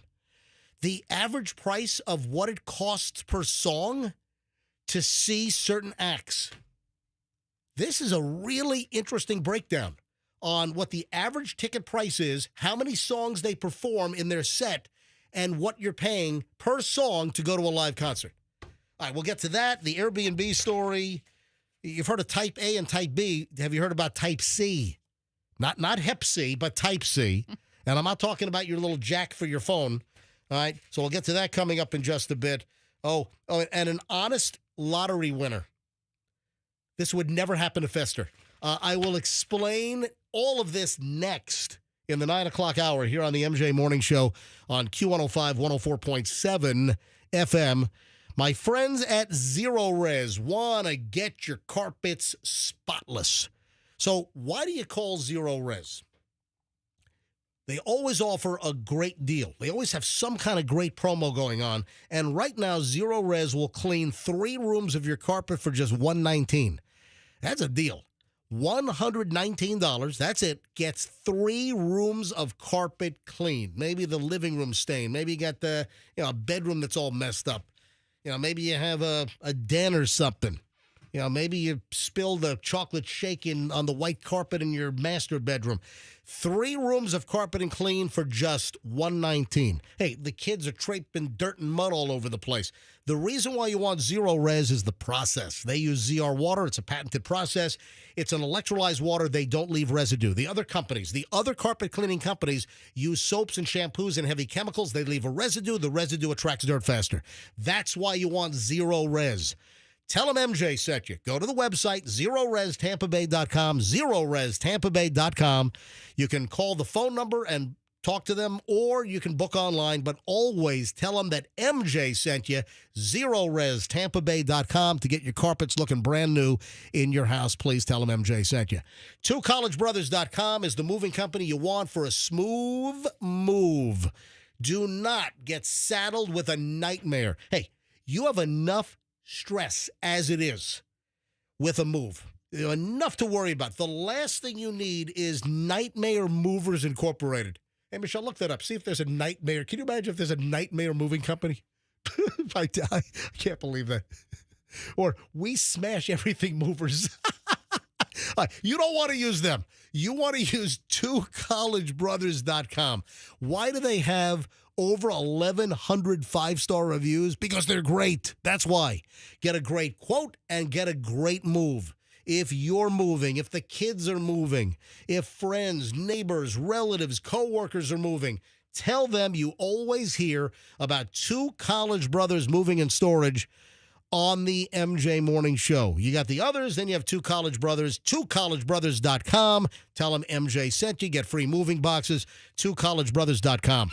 Traffic's on 8:56. MJ Morning Show returns in mere minutes. 9 o'clock hour.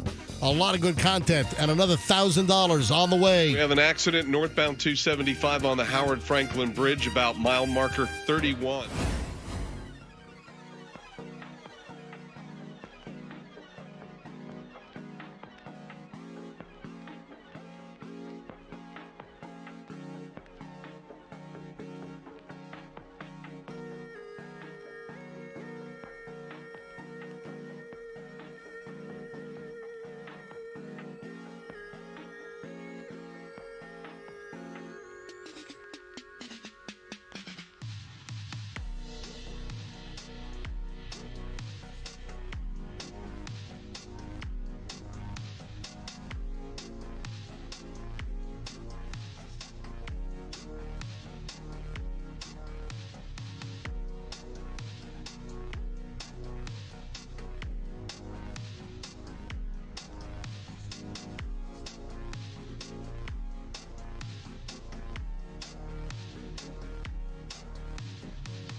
Hey, Michelle, just for you, little Fleetwood Mac as a rejoiner. Just for you. You can go. Are you going to sing it first, Michelle? No. Little Fleetwood Mac. Michelle, is that one of your favorite bands, right? You can go your own way. Look at that. Go your own way. Yeah, look at that. You can call it another lonely day. All right. So, the little Fleetwood Mac rejoiner. Oh, guess who's on the phone? Bob Buckhorn's calling back. Yeah. Yep, the great Bob Buckhorn. Bob, welcome back. Hey, everybody. Hey, welcome back to the MJ Morning Show. Hey, thanks for calling. So, Bob was in a meeting, saw that I called, and during the break, I just checked my texts, and Bob texted me back, hey, I was in a meeting. I can step out. Hey, Bob, thanks for making yourself available. Absolutely. It's good to hear your voices, as always. It's been a while. So Bob, it's it's the worst kept secret in town that you're probably going to run in 27, which I would encourage you to do so because, the city's growth under you was fantastic. Well, thanks. And I think that worst kept secret is probably accurate. That's awesome. All right. So we did have a question, and it's about the Trader Joe's. Now, the reason why I'm bringing this up is a story came out earlier this week that Trader Joe's is looking for a second Tampa location, most likely, to take the pressure off of South Tampa. And, this has always come up on the show is, the zoning for that Trader Joe's. And we were just curious, how did the building department, allow that back then? What can you tell us about that spot? If they're looking for a second location, I hope they look for a second parking lot. Yeah. Having tried to navigate that parking lot at any hour of the day is challenging. I don't know if there's a method to the madness or that's part of their game plan, but if they do another project in Tampa, in the city, they need to have more parking. I mean, there's just no way around it. But I don't know how it got approved the first time. Yeah. That was a city council decision if there were any waivers that were given to them. Yeah. But that parking is not adequate for the demand and the popularity of those stores. And Bob, you just commented on how you have issues. I like Trader Joe's. There are a dozen must-have items on my list that I go to Trader Joe's specifically for my dozen items that I really like at Trader Joe's. And, navigating the parking lot's tough. And then, of course, the traffic that builds up down Swan, the traffic that'll even wrap around onto Dale Mabry. Wondering, did anyone on city council, get a new yacht or something, No, I don't think that was the case. Yeah. My sense is, remember, that was the first one in the area. Yeah. And so people were excited about it. They wanted them to come here. There was demand for it. But as we move forward, we can be a little more picky in terms of the projects that we accept. Yeah. We don't have to accept just anything, and we can't accept and allow projects that are going to deteriorate the quality of life, regardless of how bad you need your double secret asparagus. Yeah. Listen, for me, I love the English peas. I love their raw whole almonds, no salt. I like their vanilla creamy yogurt. I mean, there's a whole list of things that I like. The frozen potato. Hold on. The cauliflower gnocchi. Is this going to turn into two? What? Is this going to turn into two old men talking about their shopping lists? Please. Yeah, on. See, I'm a meat and potatoes guy, whereas he's a fancy pants guy. And so, he is a fancy pants man. I'll buy frozen nuggets of cauliflower gnocchi at Trader Joe's, and I'm fancy pants. All right. So when's the first campaign rally? When's the kickoff? It's the election is not for 2 years, so we're in the early stages of this, but. When I left office 6 years ago, I wasn't planning on doing this. I figured I had a great run. The city was transformed. But I think we've got some things to fix and some more chapters to write. So, if the voters will have me, I'll stick my head back in that wood chipper and let's get things done. You're a modern day Dick Greco coming back after first and second term. Well, I'm a little younger than Mayor Greco. But, hey, listen, Bob goes back with the MJ and BJ morning show back, 25 years. So, when you used to abuse me every day. Yeah, Bob Schmuckhorn. Bob Schmuckhorn. We had a lot of fun with the 6-foot rule at Mons Vegas. Yes, you did. You got your 6 feet out of my hide on that one. So the best thing Bob Buckhorn ever said to MJ was after he wins the election for mayor, MJ has the mayor in the studio, and MJ says, "I guess I can't call you Bob Schmuckhorn anymore." And Bob looks right at him and says, "You absolutely can, but it's Mayor Schmuckhorn." And he's like, "That's right. Good for you, Mayor." Anyway. And periodically I have to remind MJ that I can turn his water off. So just be careful. Hey, great to have you on, Bob. And Michelle and I are fans of what you did for our city. So we'll talk. We'll talk soon. You got it, my friend. I'll take care, everybody, and thank you. All right, thanks, Bob. All right, Bob Buckhorn. Yeah, he's going to run in 2 years. You call him again, he's going to want a campaign check. You watch out. But guess what? The new Trader Joe's is going to be approved somewhere in Tampa before he's mayor again. Yeah. So, probably. Again, if you missed what we said earlier, as Trader Joe's looks for a new location, the checklist for must-haves for the new Trader Joe's location: choked off streets, a parking lot the size of a Nilla wafer. Yeah, a parking lot the size of a Triscuit. A wheat thin. That's the size of the parking lot. Which one's smaller, Triscuit or wheat thin? Whichever one's smaller, that's the one we want. All right, 9:06 at the MJ Morning Show. That was great. Yeah, he texted me back. Hey, I was in a meeting. What do you need? And so many people make themselves available to the MJ Morning Show because that the MJ Morning Show carries a lot of weight. Yeah, and we've had the curious thing is the people that don't make themselves available.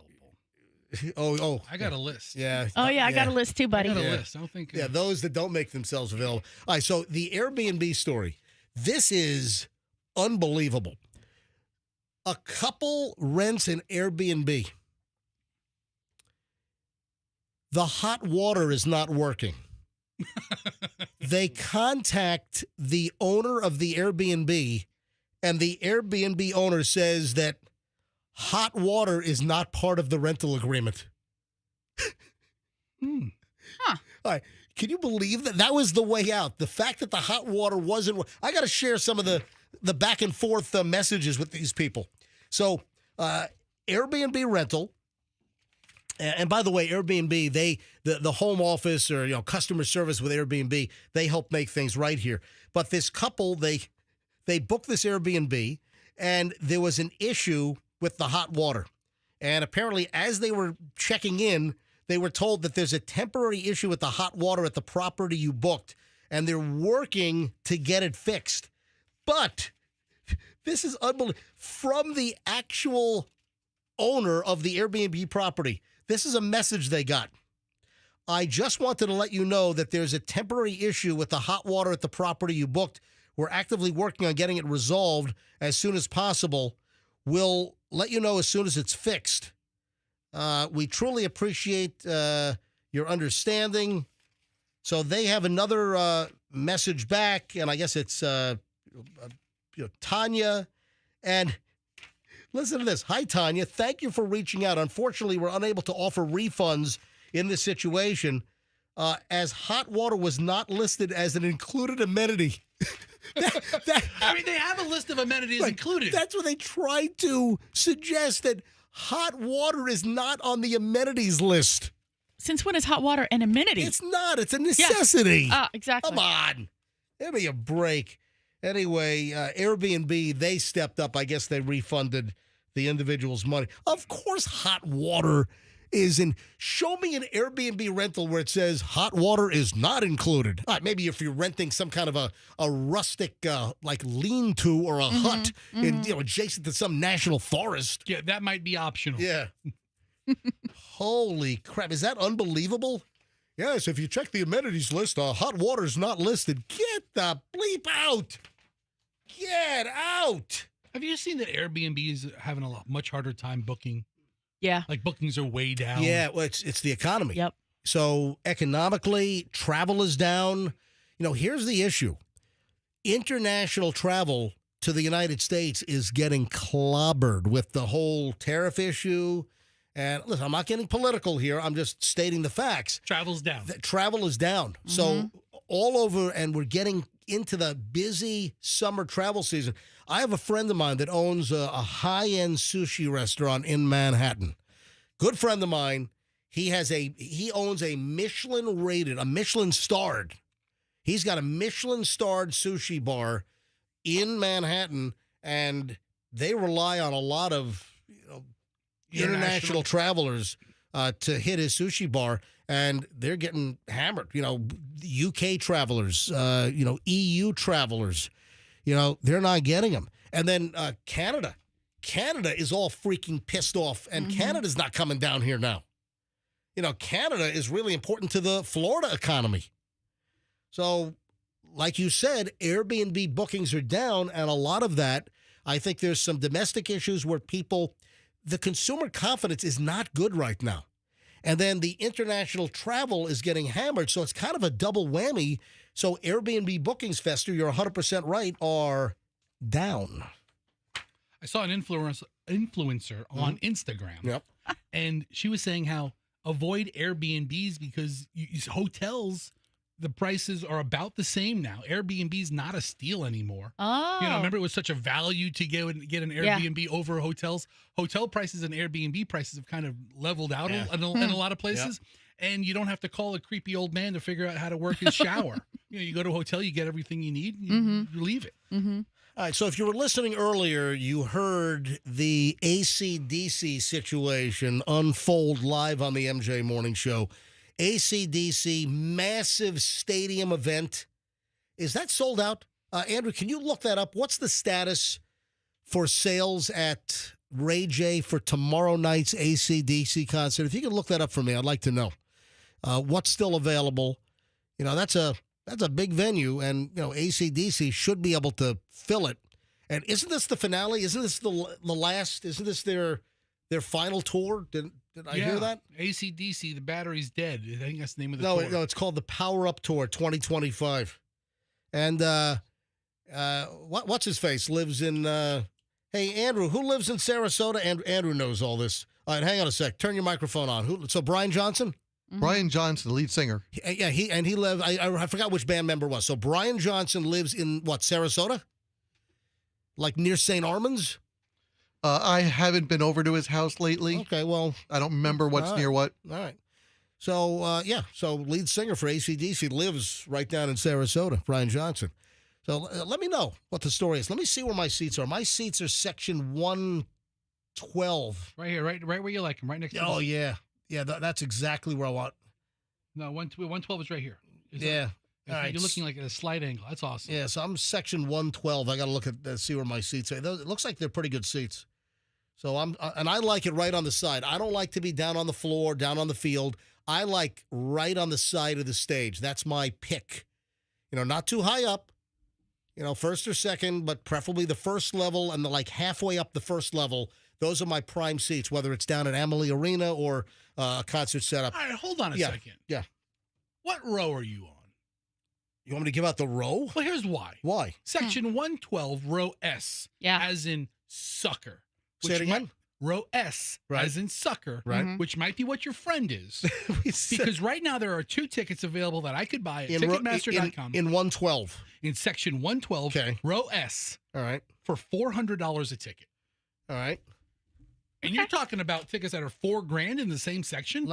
Maybe MJ read that wrong. I mean, I'm looking. No, there are some seats I think that are going for that. All right, hang on. Row M? I mean, that's a lot of. Row S.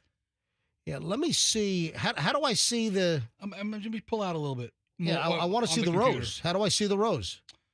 Well, there's section 112. Yeah, you got to click on it. Ticketmaster site sucks because everything's a light shade of gray. Yeah, I want to see the row setup. Well, it's Tampa Stadium. I don't want to. I don't want Raymond James Stadium. I don't want to give out my row number. Oh, because people are going to come to 112 row K, seat 5, 6, 7, 8, 5, 6, 7, 8. All right, so let me talk about the ticket economics, which I teased in just a bit. This is interesting. That concert ticket economics are being analyzed, and the amount that fans pay per song. I never really thought of it this way. But it's a very interesting way to look at it. Because Michelle said this set list is 21 songs. Mm-hmm. An eye-opening analysis by Giga Calculator reveals the eye-watering economics behind 2025's biggest tours, while fans debate whether concerts are worth the splurge, because concert ticket prices have gone through the roof. The numbers expose exactly what you're getting for your hard-earned cash. Lana Del Rey tops the list as music's priciest performer on a per-song basis. Her brief 83-minute set features just 15 tracks. Dude, you'd have to pay me to see Lana Del Rey. Meaning fans shell out a staggering $16.02 for each song that she sings. I can't tell you one song that she sings. Oh, you would probably recognize it because Hadley probably listens. I don't know anything off the top of my head either. I mean, listen, I know the name. Is she a country act? I don't No, know. no. She's pop. Listen, I know Lana Del Rey. I know the name, and I'm sure I'll recognize certain songs, but I couldn't name something off the top of my head. Lady Gaga's Mayhem Ball Tour tickets, $13.97 per song on average, and $2.47 per minute is what it cost fans. The average ticket to Lady Gaga, $321. But she does more songs, so that's how you get the lower per song price. Beyonce's having trouble filling places. Yeah. Beyonce rounds out the top three with her Cowboy Carter and the Rodeo Chillin' Circuit Tour at $13.63 per song.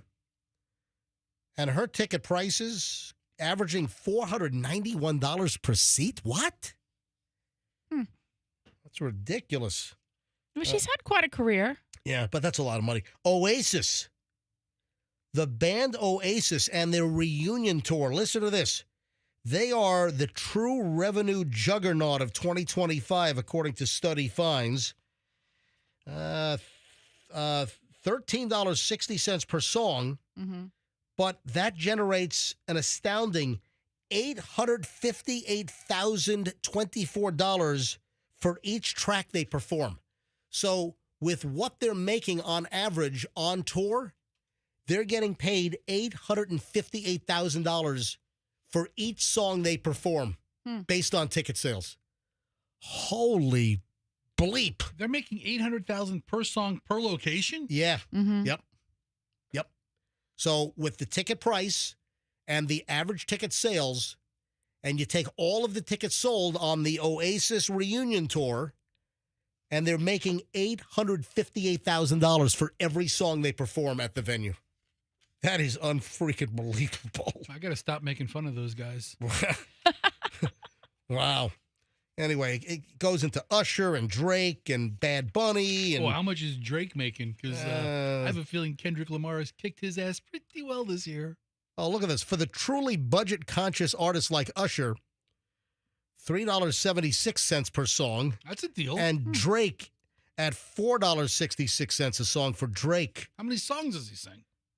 I mean, 25 songs? It's a $100 ticket? Yeah, I don't have the length of his set. I'll see Drake for $100.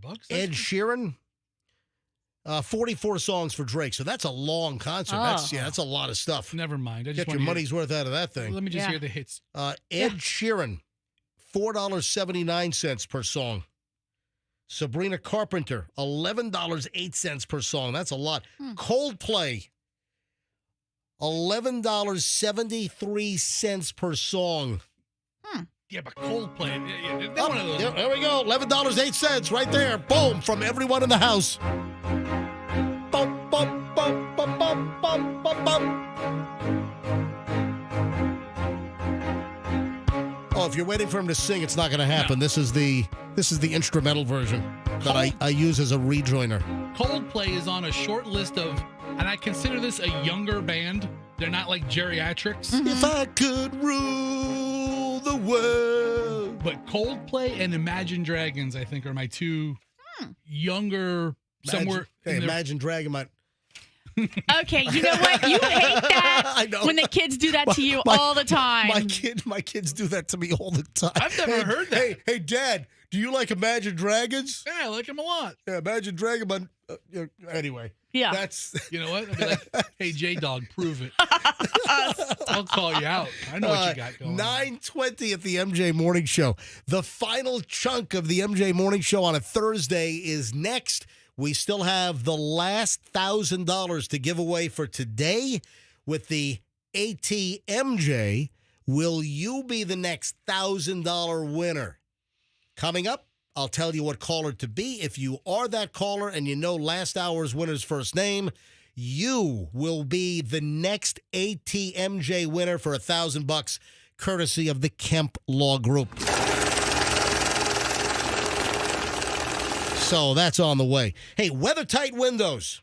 WeatherTight Mike. Do not wait until hurricane season, folks. Call WeatherTight Mike today. You know, great story that I've told on numerous occasions.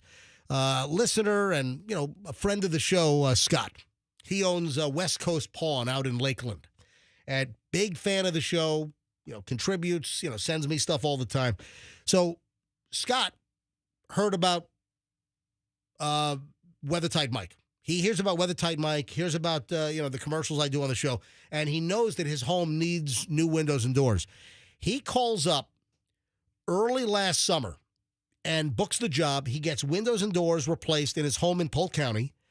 And Scott says, without a doubt, because remember that Milton cruised in and did all kinds of damage in Polk County. Scott says if he didn't have the new WeatherTight windows from WeatherTight Mike, that his house would have been destroyed. And he absolutely says, thank you, WeatherTight Mike and WeatherTight Windows.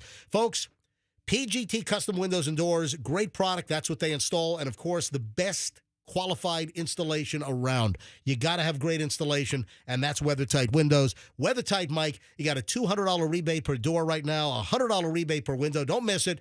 WeatherTightWindows.com, and tell them that MJ sent you. Veterans Ford. Go see the team and get your employee pricing. Bottom line is, don't let this slip through your fingers. Now is the time. Lock in that deal.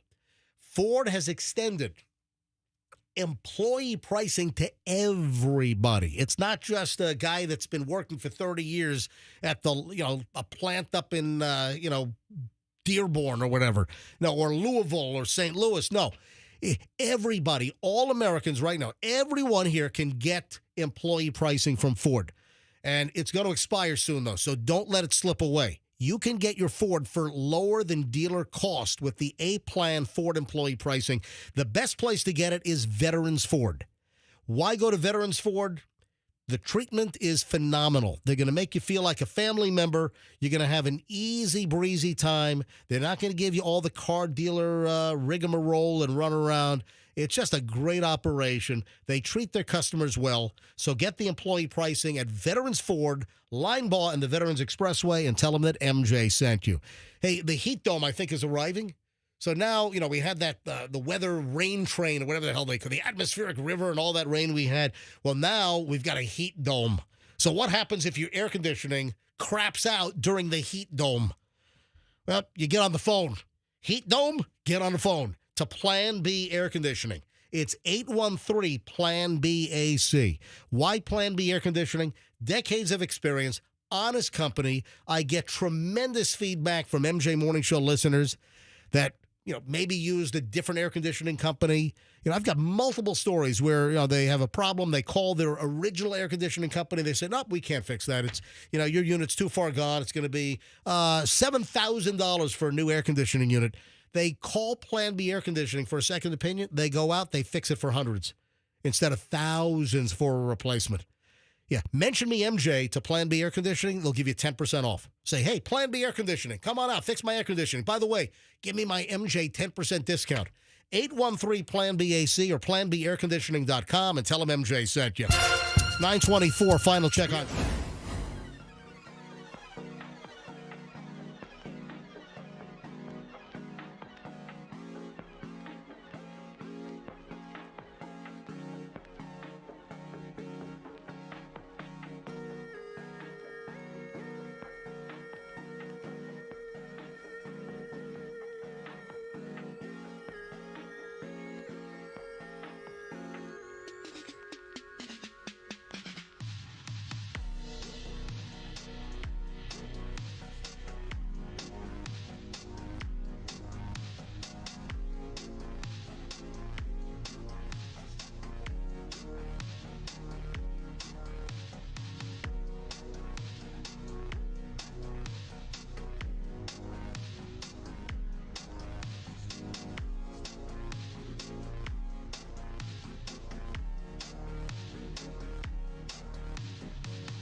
6:28 at the MJ Morning Show, and welcome to the final award-winning chunk of the show today. And we'll give out another chunk of cash. $1,000 could be yours in minutes. Just listen. I'll tell you what number caller to be. If you know who won last hour and you're the right caller, you win the next $1,000. And if you don't get in, just remember who wins, and then you can start all over again and try to win in the 6 o'clock hour tomorrow by knowing who's about to win in the next 5, 10, 15 minutes in the final minutes of the MJ Morning Show. Oh, you know what I just saw? The new item that's going to kill you if you eat it or drink it. Don't say double stuffed Oreos, otherwise I'll be dead tomorrow. You know what Chloe's doing now? What? Chloe, this has been around for a while. We've talked about it on the show. You know that app where you scan the barcode and it tells you, like, on a scale of 0 to 100, the health factor of what the is that food? called? Yeah. Yeah. Can you text Chloe real quick? I don't want to call her. I don't want to bother her work. Just text her. What's the name of the app where you scan the barcode and it tells you whether an item is healthy? So she scans my Saratoga sparkling water. Dad, it's 100. Yeah, it's water. Is it Yucca? What? The Yucca app. Is that what? Yucca? That's Yucca. Yeah, that's exactly what it is. Yeah. So there's an app called Yucca, Yuka. Maybe it is Yucca, as in Yucca. That food has a. Chloe scans Oreos, and I think Oreos had a 0. I mean, 0, like bupkis, like goose egg. Okay, well, tell Chloe that I only eat double stuff. So to That scan is those.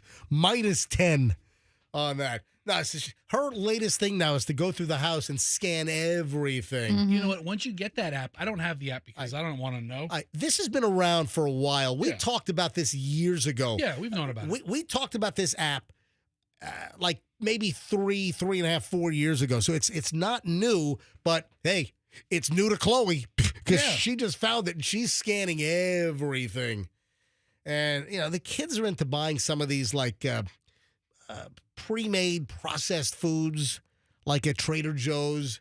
And some of them are coming back like a 24 and, trying to think what she scanned of mine recently. Did she scan that Bob Evans mac and cheese that Julian loves? Oh, yeah. Oh, that one bowl of that will kill you. Oh, I know. No. I think she scanned the Bob Evans macaroni. It was like a 16 or something.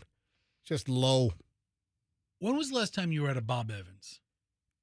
I don't know if I've ever been at a Bob Evans. He has never been to a Bob Evans. I have never been to a Bob Evans in my life. I don't know what I was watching, but it was on streaming where they were interrupt. It was like on Pluto or something where they interrupt every 20 minutes with commercials, but it's like the same commercial every time. Yeah. And I was in like the Bob Evans cycle. Oh, you were in Bob Evans hell on streaming ads? I tell you what, man, it like hypnotized me. Everything on that commercial looked good. So like in the old cartoons where the character starts floating and wafting through the air at the smell of the apple pie on the windowsill with the visible white smoke? It's like my wife is kind of paying attention. Oh, look, we have white smoke. It's the Pope. Yeah. No, it's an apple pie on the ledge in a cartoon. My wife is kind of paying attention. I'm like, honey, look at this Bob Evans commercial. Look how good that looks. Everything just looked better and better and better. Hey, honey, I'm getting in the caddy right now to find where is the closest Bob Evans to you in Lutz. I think there's one on Northdale Maybury.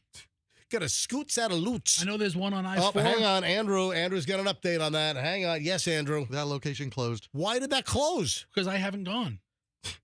There's a Bob Evans on the interstate out by the Super America, the Travel America, on exit 10. I have never been to a Bob Evans. Hey, there's one Fletcher at near 75. Yeah. Where are you on the air with that? Yeah, Fletcher 75. Okay. Michelle, like Cracker Barrel. When was the last time I was at a Cracker Barrel? I cannot even remember the last time you were at a Maybe a Cracker Barrel. soccer trip with Chloe back in high school or something? You probably sat in the car. Maybe. Protested. I didn't protesting. As you guys walk out with all the worthless knickknacks in the front general store area. What are you talking about? Look, I want a game where I move golf tees around. No, that's on the table for free. Oh, it is? I mean, all right. You play that for free. You can get some real treasures at the Cracker Barrel store. Yeah. So I didn't reveal what the latest thing is that's going to kill you. Oh, yeah. What is it? A new study has revealed that a common ingredient found in a string of popular energy drinks. That's another thing I do not do. I don't need energy drinks. I've got enough freaking energy. Can you imagine if I was on like energy drinks times 8 every day? Oh, God. I would explode. Your heart would. So this is brand new research. Researchers here in the United States have found that taurine, an amino acid often added to energy drinks like Red Bull and Celsius, can act as a fuel source for leukemia cancer cells which develop in bone marrow. I don't drink. You know what? I've never had an energy drink. I have never had a Red Bull. I have never had a Celsius. I don't need an energy drink. Have a couple with vodka and you'll change your tune. I will not. Oh, man, I do not want a vodka and Red Bull. I'm sorry. You'll run through a wall, but if I'm drinking alcohol, it's going to be a phenomenal Kentucky bourbon or rye, or maybe some Cavalon Solis Vinho Barrique, or maybe a great peaty, Scotch. Sorry, I asked. Yeah. Why don't you take like your lower shelf whiskey and mix it with some Red Bull and just. And then I didn't even get to the wine varietals that I like. Thank God. So taurine, it's in food already, right? It's in food with protein, but it's extracted and then like super amplified for these energy drinks. Isn't taurine also a Volkswagen SUV? The Volkswagen Taurine? That's a Tiguan. Oh. Okay, whatever. So that's the latest thing. I got to tell Chloe to knock it off with the energy drinks. Yeah, I mean, I'm not an energy drink person either because my heart would explode. Oh, exactly. I mean, you're already a walking medical disaster. I mean, you had an energy drink to jam up your heart rate? Holy crap. I'm going to donate my body to science fiction. It's an old Rodney Dangerfield. All right, so is that what it is? Yeah. All right. Hey, no respect. I tell you. No respect. Dude, that stuff still holds up. All right. And listen, in defense of Red Bull and Celsius or any of these energy drinks that add taurine, you probably have to drink like 8,000 cans an hour. I mean, they inject a lab rat with like, a 55-gallon drum of this stuff. Yeah, every hour on the hour for 29 months. I mean, this stuff's fine. So everything in moderation. Listen, I'm just not an energy drink person. And I would ask yourself, do you really need to put, all the energy, the components? I mean, just drink a freaking glass of water or a sparkling water and put a twist of lemon or lime in the damn thing. Have a nice glass of water with a big old cigarette and you'll be fine. All right. Fester, this would never be you because you're just not an honest person. That is true. Or is it because I'm not honest? But look at this. The fact is that this good luck, this good fortune would not happen to you because you're a scoundrel. If there's an opportunity, I'll at least investigate it. Honest New Jersey lottery player returns $100 and then ends up winning $1 million scratcher. All right, so what happened here? This lucky lottery player bought $1 million scratch-off ticket at a gas station in Warren County, New Jersey, after passing on a chance to keep an unclaimed $100 bill. What? Yeah, the winner, who chose to remain anonymous, purchased 3 Power 20X tickets at something called the Paul Mart in Phillipsburg, New Jersey. The $1 million ticket cost $20, was the third and final top prize. This makes no sense. Who has an unclaimed $100 bill? What does that mean? Yeah. Listen to the story. Come on, let's get to it. I am. All right. Lottery officials said the winner believed that karma played a big role in the win. The player found a $100 bill on the counter, but opted not to keep the money after checking with 2 other customers to make sure they hadn't left the cash behind. Instead, the player asked the clerk to put the money in an envelope in case anyone returned it.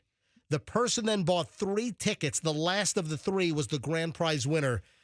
A $20 scratcher turned into $1 million. Story sounds fake. It's fake news. Fake news? Whose $100 bill is this? Is this yours, ma'am? It's not fake news. Is this yours, sir? Can you put it in an envelope? If you saw a $100 bill on the convenience store counter, you would palm that thing. First of all, who has a $100 bill just laying out on the counter? That seems super sketch. Yeah. Obviously, somebody put it down. You ever see some of those convenience store counters? There's all kinds of crap on there. Yeah, like weird boner pills and stuff. Yeah. I mean, there's some things that I would never want to take. Makes you wonder. And don't they have like those roses with the glass pipes? That what is that? You could use them for crack. Yeah. Oh, I think you told me that a long Michelle, time ago. We talked about this 20 years ago. I still just don't understand that. Oh, yeah. The convenience store Little Rose in the little glass pipe. That's a crack pipe. I mean, that's a meth pipe. That's not the flower you're buying for Mom on Mother's Day. Exactly. Here you go, Mom. I got you a rose in a glass vial. Oh, look at this little cute container, the little rose. I'm going to stick the rose on my dashboard and then smoke meth. hey, Mom, can I have that vial after you put the rose on your dashboard? All right. Type C parent. You got type A, you got type B. This is a whole new one. Michelle, do you know what type C is? I don't. Hold on. Type A is like an overly domineering parent, right? And then type B is like more of the passive parent? Yeah, so discipline, organization, that's type A. Oh, that's not me. Type B is more relaxed and spontaneity when it comes to parenting. Oh, that's me. Now, you have the different personalities. You know, you hear people say, oh, a type A personality. You know, and I think we all know what a type A personality is. This is type A, type B, and now type B parenting. Type C. I'm sorry, type C parenting. New type. All right, so this is a brand new type C parenting. You know what it is? This is great. Type C moms, they're the type that has labeled bins with like a label maker. So the labels on the bins, everything is organized. Piles of laundry, everything's organized. Why wouldn't that be a type A? Hang on. They're the ones that schedule nap time down to the minute for their kids. But this is what makes them type C. They can't find their freaking debit card. They can't find anything. That's Michelle. What? That's you. Michelle, that's you to a T. You have like label makers and you got bins and all kinds of organization. And then you're like, I can't find my United Airlines Visa card. You know. So? Are you disagreeing? Well, when I had little kids, sometimes it was just hard to keep track of stuff. Yeah. Can't find my driver's license. Where is it? Yeah, that one too. In the very compartmentalized life that I've seemed to have carved out. Yeah. Some things run pretty smoothly and other things are just complete disasters, and I don't really care. Yeah, I didn't. Right. If I needed a credit card and I couldn't find mine, give me yours. What difference does it make? Nobody's checking out. You're not signing anymore. You know what happens? Then I go to my wallet and my credit card's missing because Michelle took it out and she never put it back. And you think you're going crazy. Oh, my God, exactly. I can't find my credit card. Oh, I took it. Oh, thank you very much. I know where to find one. I'm like at a store and no credit card that I'm looking for. You know what time it is? Whoa! Time for the money. Let's go. It's the ATMJ. Spitting out the cash. All right, let's go with caller number 55. Caller 55 right now for $1,000. Just be the 55th caller at 800-990-1047, 800-990-1047. If you are the 55th caller, all you need to know is the name of last hour's $1,000 winner, first name, and then you're the next $1,000 winner. If you don't win, make sure you know who's about to win in minutes so you can start all over again with us at 6 a.m. tomorrow. You always need to know the last hour's winner and be the right caller, and you got a shot at the $40,000. 40 grand, 40 winners, $1,000 a pop, every hour, every day this week, and every hour, every day next week. 20 grand a week, 40 grand total. Thanks to the Kemp Law Group. Accident or fall, you call Kemp Law. All right, Andrew's hard at work screening. He'll get me to 54. We'll take 55 live here on the MJ Morning Show, so stand by. Did you know that Mount Dora had a smell problem? I don't know Dora that well, but... No, seriously, up in Mount Dora, the quaint little enclave of Mount Dora, I didn't know this, but apparently there's like this putrid odor. Still, or has it been alleviated? Well, they haven't mitigated the odor apparently, but they've found out where the odor is coming from. So now they got to figure out how to mute the smell. Where's it coming from? Landfill, apparently. Oh. Yeah. That's gross. Yeah. Yeah. So apparently, according to an 83-page report, They spend $270,000 to hire like an environmental engineering company to figure out what the hell's that smell. A mystery stench is what the Tampa Bay Times calls it, and the mystery stench has plagued Mount Dora for years. You know, it's been years since I've been to Mount Dora. Oh, you know, Michelle, we have friends of ours that recommended that there's a quaint hotel. Yep. So we can have a romantic weekend in Mount Dora at this nice hotel, and they rave about some restaurant up there. Yeah. And then it can smell like butt crack. No. We'll check it out. We'll have them tell us first whether that's going on. Were your or not. friends talking about the Inn on the Lake? Oh, I think that's Mount it. Dora? Oh, I think so. Yeah, that's yeah. it. Yeah, that's where they want us to stay, at the Inn on the Lake. Or the Lakeside Inn. I'm sorry. I want the stench on the lake. Inn on the Lake is down in Sebring. Yeah, right. That's in Sebring. We've stayed there too. Yeah, Lakeside Inn is up in Mount Dora. I got to pick up caller 55. All right. Hi, good morning, MJ Morning Show. Who's this? This is Nicole Nicole, from where are you phoning the MJ Morning Show this morning? from Tampa, Florida. Well, Nicole in Tampa, you are caller 55. Oh, that is awesome. Thank you so much. Well, you're halfway there, living on a prayer. Can you tell me who won the $1,000 last hour? That would be Tony. Survey says number one answer on the board. Yes. Oh, that's awesome. Thank you so much. Nicole, you got $1,000. Is that just regular Nicole, or is it a fancy schmancy spelling of Nicole? No, it's the regular Nicole. Nicole. That is correct. Hey, what do you do for a living, Nicole? I work at McDill Air Force Base. Are you at the Air Force Base right now? I am. Are you a service member or a civilian? Civilian. Well, thank you very much for serving our local Air Force community. I appreciate it. Thank you so much. All right, that is awesome, Nicole. $1,000 is yours. Are you a regular MJ Morning Show listener? I am. Yes, sir. That is awesome. Thank you, Nicole. It is Michelle, say hi to Nicole. Hey, Nicole, how are you? I'm good, Michelle. How are you? Good. Congratulations. Thank you. Yeah, I don't have to say hello to Nicole. That's okay. Let's go straight to Michelle. That's all right. Nicole and I don't want to talk. Well, Oh, no, that's not true. Because you're a cynic. A cynic or a cynic? No, you're everything. You're a cynic. You're acidic. You burn people's skin. Yes. Nicole sounds lovely, by the way. Nicole, congratulations. I'm going to put you on hold, and Andrew's going to get all your information on how you can grab the grant. Thank you again. Great. Thank you so much. You betcha. Oh, and thank the Kemp Law Group. Yes, thank you, Kemp Law Group. Yep. Accident or fall, you call Kemp Law. All right, pick her up, Andrew. Look at that, another $1,000 winner. So all you need to know is that Nicole won, and then get ready to call us starting tomorrow morning at 6 a.m. Be the right caller. Always know the previous winner's first name. And that's as easy as this contest gets.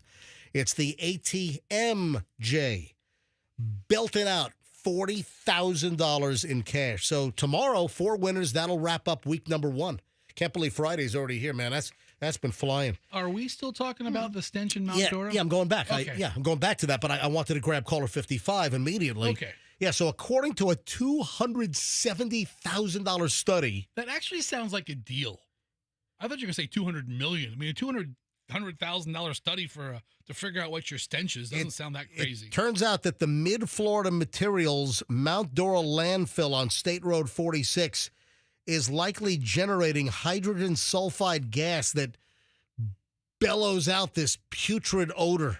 I have a question. Yes. How dumb are the officials in Lake County to where they don't know that the dump just north of the town is the source of the awful smell? Yeah. You have a landfill right there, but you're like, I don't know what it could be. So you're saying instead of spending $270,000, just drive to the landfill and just catch a whiff. It's like a mile away. We have this beautiful town and this dump right next to it. Mm-hmm. How's that for Chamber of Commerce stuff? Visit Mount Dora and visit our dump. All right, so here's the solution.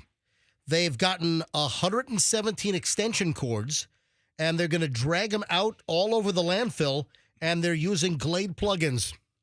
It's about as much sense as hiring a firm to tell you it's the dump. Plug it in, plug it in. Do you know how many Glade plugins you could have bought for $276,000? A Is lot. Is that the one I'm thinking? Is it a Glade plug-in? Plug it in. Oh, So man. if you do go to Mount Dora, let the stench subside, but you have to stay at the Lakeside Inn, and you have to request the Calvin Coolidge room. Oh, yeah, because he stayed there. He stayed there. Yeah. I got his room once. I got the Yeah. Calvin Coolidge room. I did it in the same room that a former president did. Yeah, so Calvin Coolidge probably got it on with First Lady Grace Coolidge in that room. We role played. Right. She called me Silent Cal, and I couldn't make any noise. You know what? It's too bad that you weren't in the room that Chester Garfield was in, because then you would have been the second heaviest person ever in that motel room. First of all, William Taft was the fat president. I'm sorry. Chester Allen Arthur was another president, so and James Garfield was the other president. All right. So was Garfield? What did I say? Garfield. You said Chester Garfield, who was never a president. I conflated. I'm sorry. And you got him wrong because Taft was the fat president. The fattest president was Taft. All right, so I blew the joke. I think we got to go. I think we got to blow this popsicle stand and get out of here. When U.S. presidents come up on Jeopardy, I get them all. I know. Yeah, don't mess with Fester on U.S. presidential trivia, folks. 9:49 at the MJ Morning Show. We got to roll. Pretty good show today, and $4,000 blown out with the ATMJ, thanks to the Kemp Law Group. And if you need to get a hold of me, folks, my private email is mj@mjmorningshow.com. Got a hot tip, got gossip, have any content for the show, you need to remain anonymous, just tell me. My email, mj@mjmorningshow.com. And, of course, give me a follow on my Instagram, Certified MJ Radio. Folks, have a great day. We'll see you back here tomorrow. MJ Morning Show on 104.7 FM, Q105. And let's be careful out there.